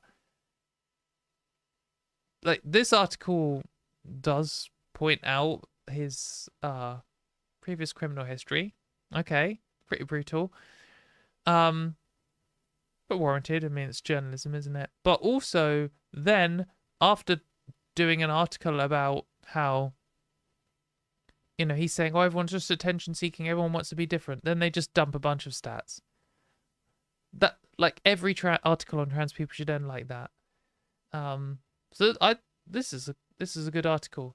I've just noticed when you highlight the things, it, like, goes rainbow. That's pretty cool, isn't it? That's good. That's not me, that's Pink News. Anyway, but this is the bit that I remember. After his pronoun comments in January, LGB Alliance said, as lesbians, gays and bisexuals, they love speaking on behalf of gay people, even though hardly any of them are gay people. We applaud Boy George for saying what many people think and few say. As the LGB Alliance, we don't have pronouns. All humans have pronouns. That's how language works. Yeah, it's standard bullshit. So LGB Alliance claimed him as one of their own, and now he's saying this. But I think that's kind of good, because I don't think Boy George is very informed. I don't think he really cares to be informed. I don't think I mean, to me, what it sounds like is trans people start becoming more popular. And it's like, ooh, what's this? Like, I've met some trans people before. It's all a bit weird to me. And then it started getting more popular and people asked his opinion on it. And he was like, it's a bit weird to me. Said something stupid. Probably doubled down. But he's not like, he doesn't come across as some kind of ideological, gender critical wacko like J.K. Rowling at all. I mean, obviously not here, but previously.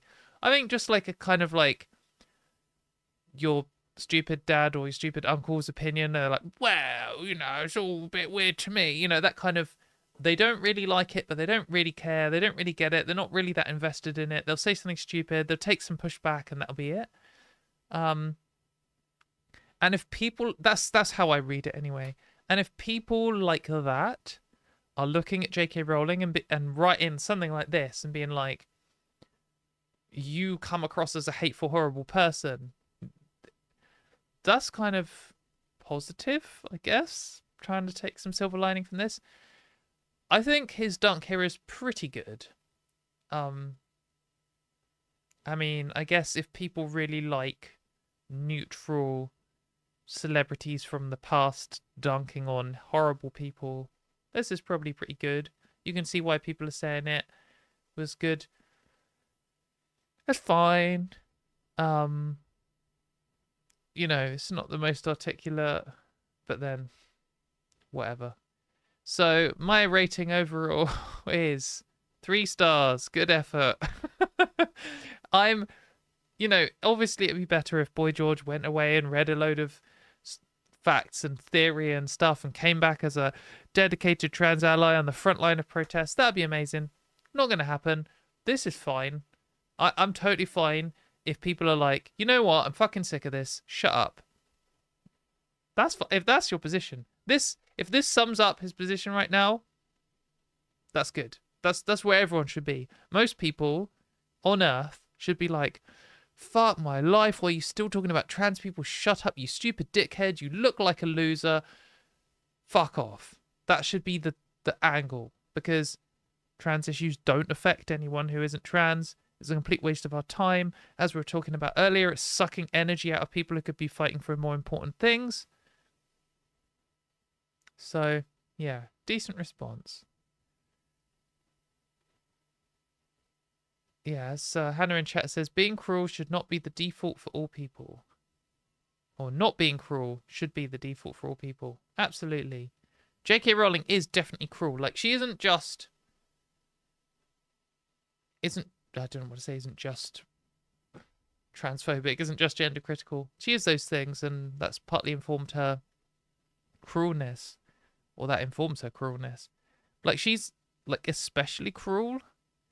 Like someone like Donald Trump does cruel things to trans people, but I don't think he cares. Whereas J.K. Rowling, like, obviously gets joy out of causing suffering to trans people, of all ages. So, yeah, it's. I feel like it's obvious to anyone who watches. If you just read her tweets for one day, you'd be like, oh yeah, this woman absolutely hates trans people. That's the only rational conclusion you could come to. But if you're worrying that people are starting to fall for it still, here you have someone who's not really put that much effort into supporting trans people, has said some garbage stuff in the past, and has realised that she's a horrible person, so that's good.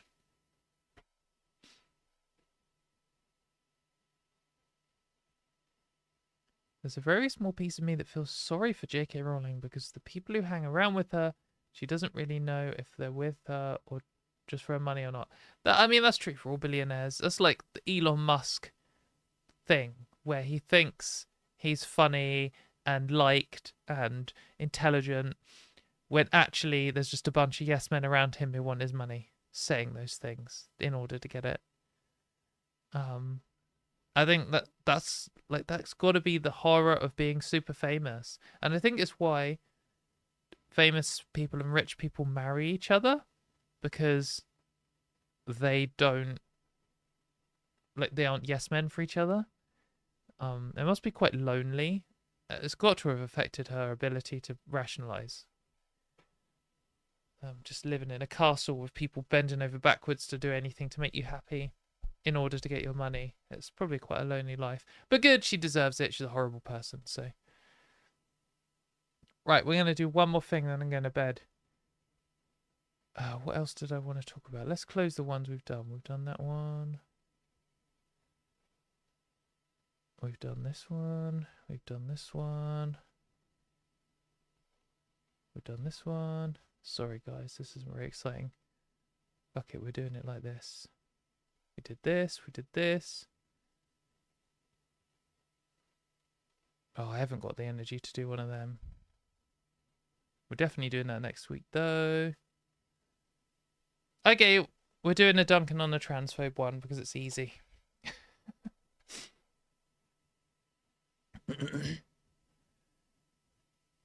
Someone here saying, on the pronouns issue, I think we should get rid of pronouns and just use first names. Names have always been gender neutral, and it would annoy J.K. Rowling because no one uses pronouns anymore.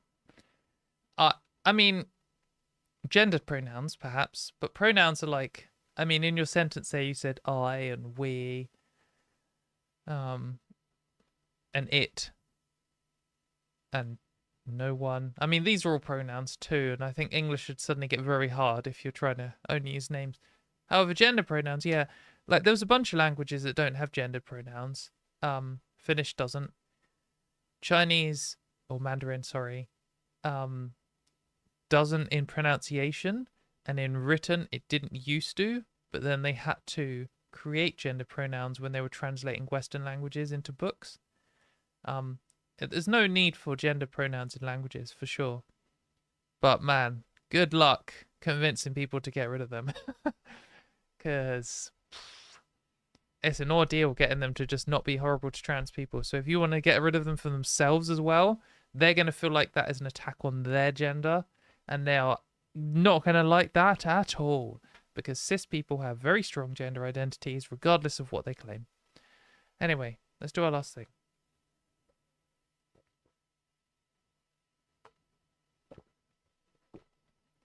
It's actually a pet peeve of mine when people say pronouns and they actually mean a specific subset. Yeah, they mean gendered pronouns, or they mean correctly gendered pronouns for trans people, often. Anyway, I want to give a piece of advice to anyone who feels the need to argue with transphobes. If you talk to most high-profile trans activists, they'll say, don't argue with transphobes because it's a waste of your life and a waste of your time and won't achieve anything. And I don't disagree with them.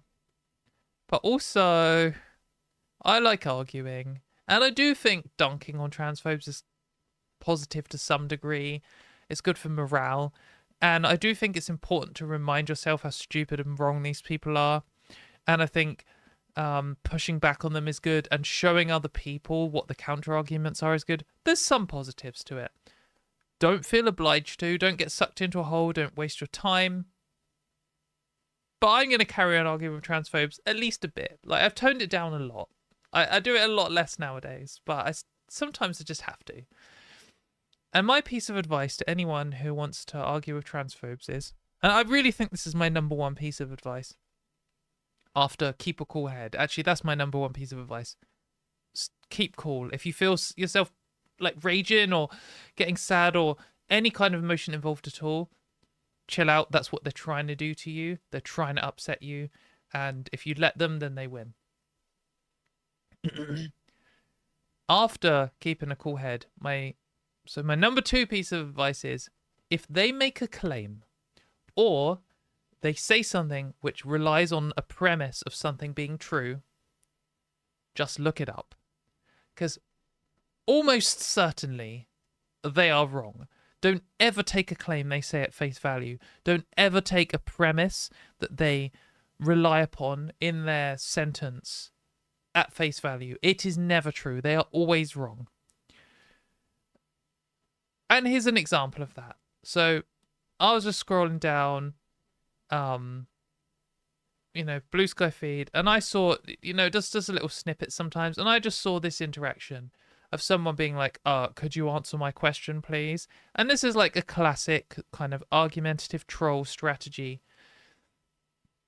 It does echo a good, legitimate strategy, but it's always done in like, it's delivered in a slightly different way. It is important when you're challenging someone with garbage beliefs to keep them on topic. And they will often try and change the topic. When you trap them on something or you get them to contradict themselves, they'll run away from it and try and change the subject. And you need to be like, no, come on.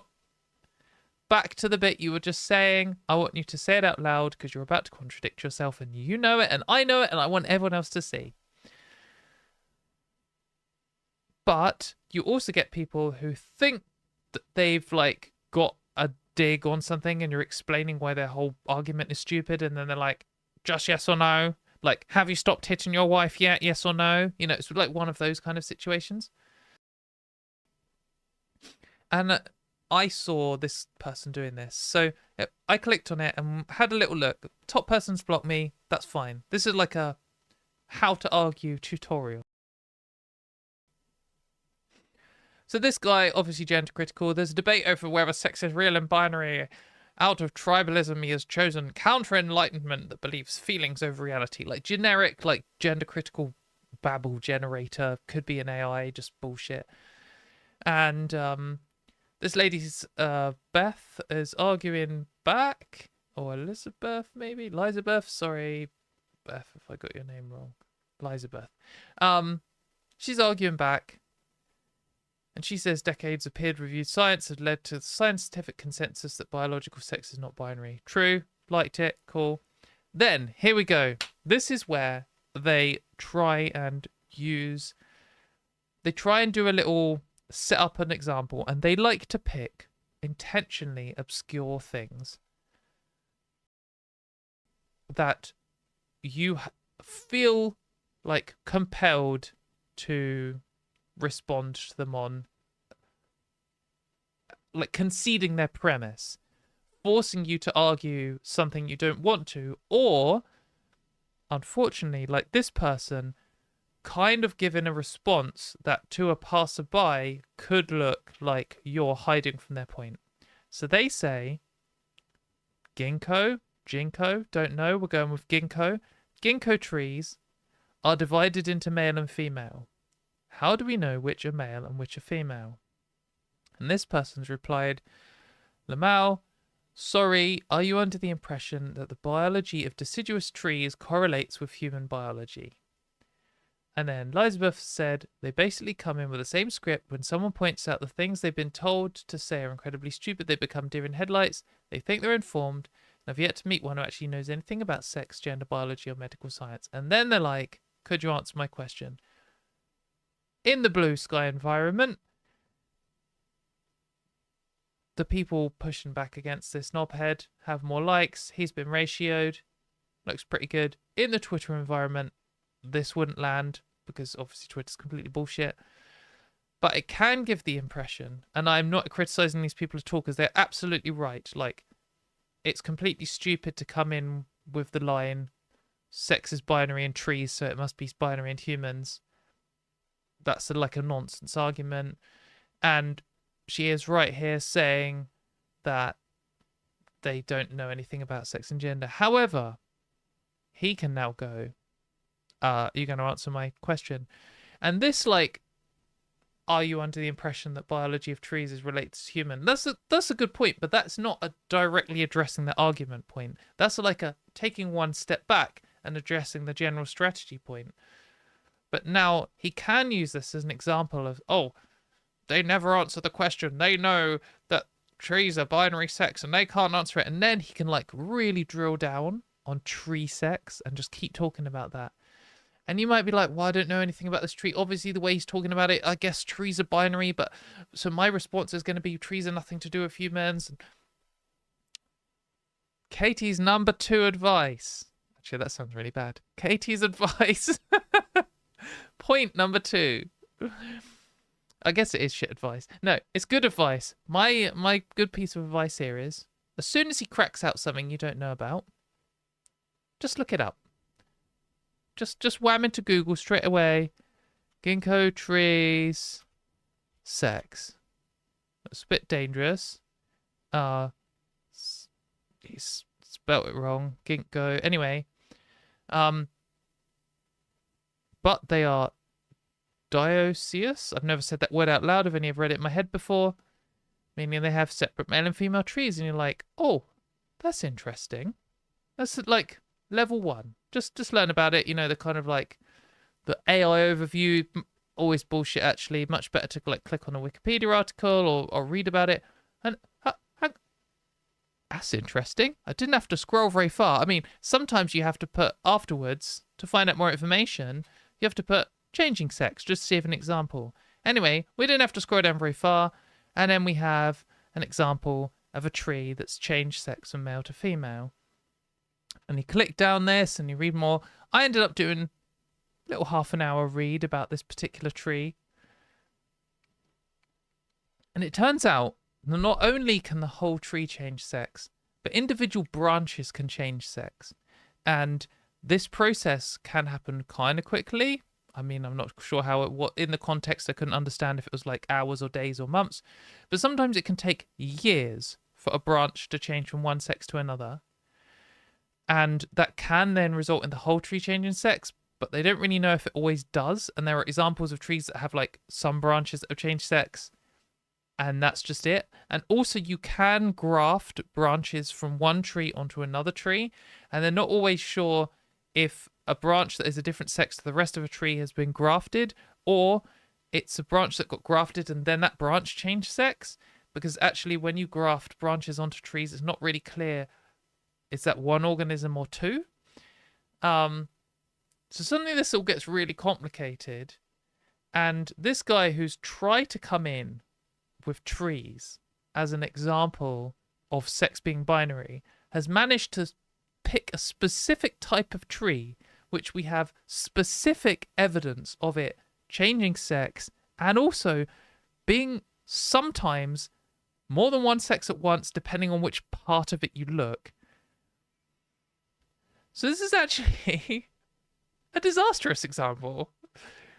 So I'd like pointed out here, this is a terrible example because they can change sex and the process can take years and just happen on individual branches as well as the whole tree.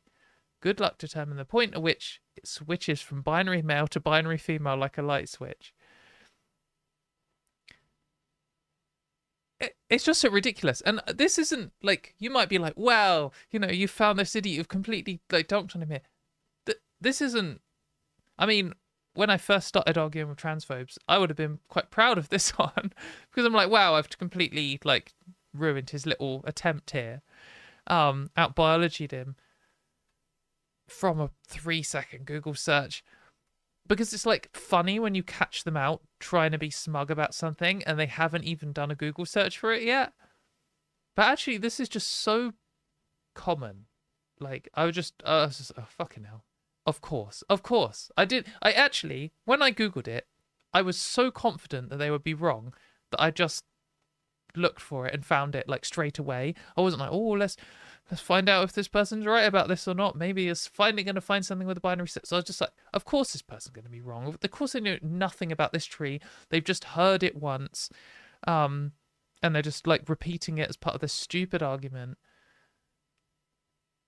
So you can always do this. If you're ever arguing with them, this is why arguing with them in writing is easier than arguing with them face to face, because he would have come out with this and I'd have been like, I don't even know what that tree is. I can't comment on it, because that's the only like skeptical, rational position you can do on anything. When someone brings up a thing, they're like, what about these trees that I've also spelt wrong? Sorry to the ginkgo trees. Like all I can ever like in good faith say is I don't know anything about that tree and therefore cannot comment on it. And that sounds rubbish in a live debate. But when you have a little bit of time to look it up, you can always just find they're wrong. And just to finish this little section up with a point to any gender criticals or neutral people watching this who maybe think sex is binary. If you are saying, what is the sex of this tree? And the answer could be this entire tree is male, or this entire tree is female, or some of this tree is male and some of this tree is female, or this tree was male and it looks like it's transitioning towards female, but we're not sure far along that process it is, so we don't know where to draw the line. Then very clearly it isn't binary, because there isn't only two options and there's not a hard switch between them.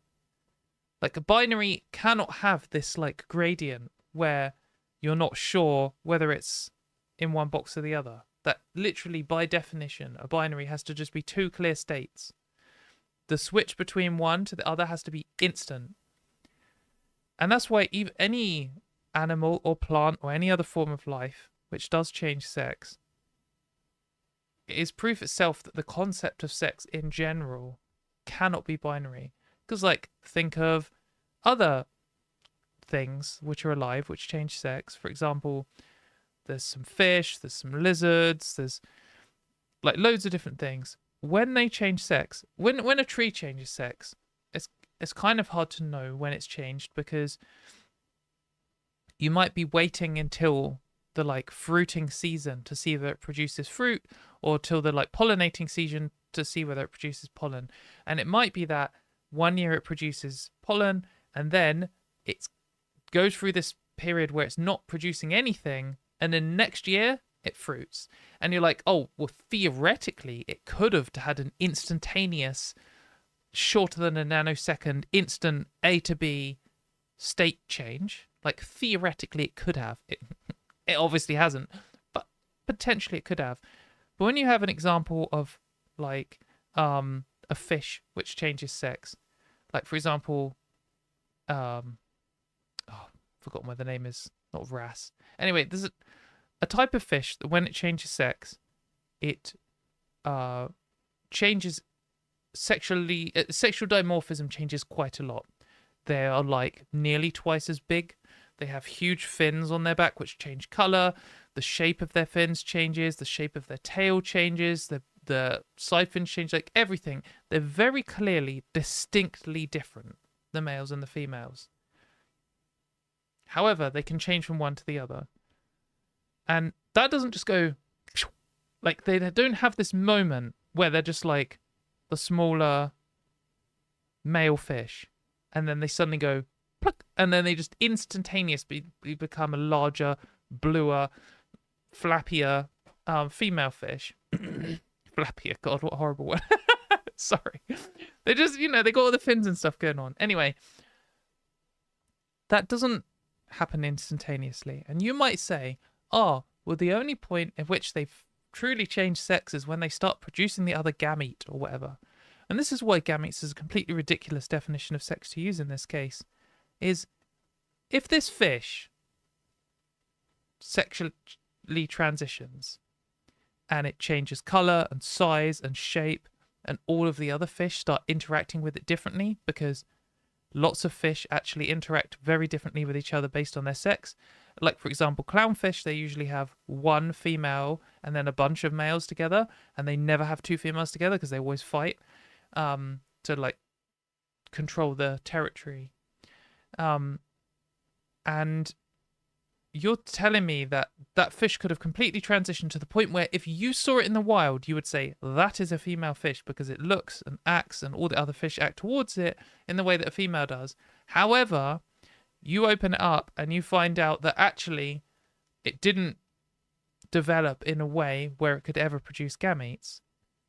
You would say, oh, well, actually it's still male. But then in some animals, they can be born male or female and then transition. So if you find one, you don't know if it's transitioned or not, and it's not producing any gametes. So which of these binary boxes do you put it in? You can't. All you can ever do is match it up based on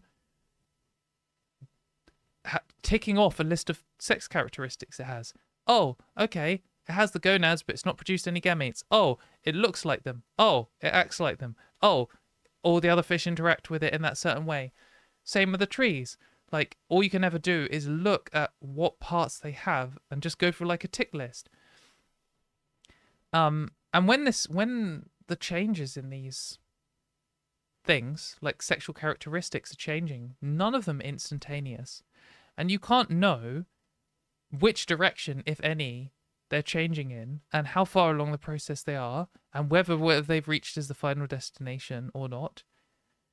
So it's just completely nonsense to claim that like sex as a wider concept is binary. You could argue it was just binary in humans, but you could never argue it was binary in general, because of so many examples of life forms that don't fit into that. But you also can't argue it's binary in humans, because we also have the same thing where sex is obviously more than just one characteristic, and all of them can be in various states. So it's completely nonsense. But I will just end on one thing while I'm ranting off about fish. When clownfish, for example, do transition, the other fish start interacting with them as if they were the other sex, the sex that they're transitioning to, long before people observing them even notice they've started changing sex. It's like the first thing that observers notice of them is their behavior changes and how the other fish interact with them changes. So literally, like, coming out and announcing it is the first thing that announces to all of the other fish what their actual sex is. I think that's just interesting. That might not be the case for all of them, all of the things that change sex, who knows? But certainly for clownfish, that is true. So perhaps clownfish have coming out parties and everyone's like, hey, we've got to she-her this fish now. That's kind of how it works. So, oh, thank you very much. Oh, bummer. I ruined my little thing there because I just saw you saying super chats. Yes, thank you very much. We will do super chats now. But anyway, that's the end of that section. Always dunk on transphobes and always just Google what they're saying. The amount of times, like, I've had them post before, like, I remember the first time this happened to me, one of them posted a paper saying, this paper proves that trans women and cis women's breasts are completely different and trans women's breasts are just the same as men's. And then I clicked on the paper. Like, people were responding like, so just because that's the case, it doesn't mean they're not women. And I just clicked on the paper and read it. And it said literally, quite literally 180 degrees different, the exact opposite of the claim they had made. And then I just copied and pasted sections out of it and sent it back to them and they blocked me. Like, never accept anything they say as true. Always look it up. Anyway, let's do some super chats. And then it's bedtime.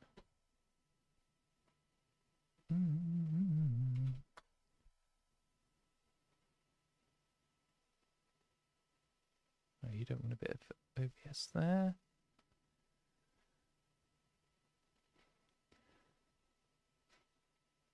Oh, we've got quite a lot. That's very kind.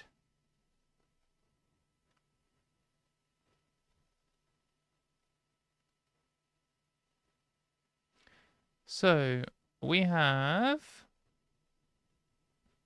I should get a way of bringing these up on screen, shouldn't I? Like we do on Transatlantic. We have one from last week that I missed out. I don't remember reading. From... Let's cut off the screen. Thank you very much, OBS.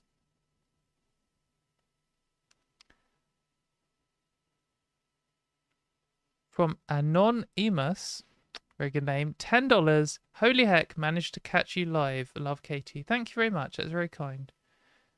My Velociter says, for 20 Danish kroner, my cat is also called Poppy. Oh, great. It's a good name. I named her Poppy because when I brought her home, the poppies were out in the garden. Very, just nice. Christians Against Dinosaurs sent €2 saying, much love to Katie. Thank you very much. Andrea Maynard sent £10. Thank you very much. The EHRC lied about the Supreme Court ruling, Providers are not obliged to exclude trans women from women's spaces, nor trans men from men's spaces, and lesbians are still lesbians. Yeah, I think we covered last week where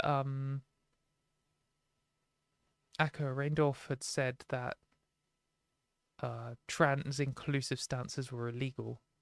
I'm sure she's one of the people driving this, so they are wrong. Christians Against Dinosaurs sent another €5. Thank you very much. Also, much love and big hugs to everyone in chat, mods, and people watching alike. Love, stay awesome. Yeah, definitely shout out to the mods. Thank you very much, mods. You're always amazing. Yeah, and to all the people watching. Like, for example, our resident maths nerd, Sean, has sent £5. And it's not maths. Wow, sure. Thank you very much. I think you explained it well. On these issues, solidarity is important and we all got caught up in our own things. Allies are people. Yes, thank you very much. Maud says, for $5, thank you very much, Maud.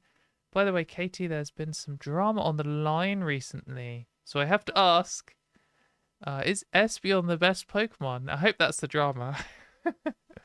No, Espeon is not the best Pokemon because Bulbasaur is the best Pokemon. #1 for a reason. Bulbasaur is definitely best. Of the evolutions, though, I've gone through different eras in my life. I think the first time I saw the evolutions, I liked Jolteon the most because it's spiky. And then when I think they released the Generation 2 evolutions, I liked Espeon the most because it's the cat. But then I think Umbreon grew on me a little bit. And then I like Leafeon because it's the odd one out. And then I like Glaceon because it was like the snow one. Anyway, my current position is I think I like Flareon the best. For 2 reasons. One is Flareon is a good Pokemon card currently, and I really like the deck. And 2, Flareon is definitely the cuntiest. I think that's a good reason. So I like Flareon.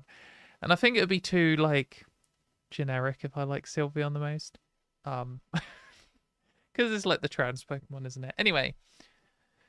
And then William McDowell says, for £2, thank you very much. Will you ever do a crossover with Erin Reed? Erin has been on the Transatlantic Call-In show with me several times, so you can definitely search them out on YouTube. I haven't ever written an article for Erin's website because I hate writing articles. I mean, if Erin ever wanted to do something that involves me talking rather than writing, I'm totally down for it. I think Erin's great. And I think what she does is really great and like invaluable. So absolutely, I'd be happy to. But also, I think like with any, that's the same for most prominent trans activist people. I would happily do crossovers or whatever you want to call with most of them. But it'd be really great if someone else could organize it, because it's like organizing these things, finding the time and the energy. It's just hard work, and it's hard work for me, and I'm sure it's hard work for Erin and everyone else. But if there's ever a situation where she's like, oh, we really need a loud British person to explain this on camera, sign me up, I'm there. Because I'd happily help her for anything like that. But anyway, we're calling it there. Thanks, everyone. I hope the stream was good and you enjoyed it. We will be back next week. I'm pretty sure we'll be back next week, 8 p.m. UK time. And yeah, we will see you all soon. Everyone, do your best and hang in there. And good luck. Bye.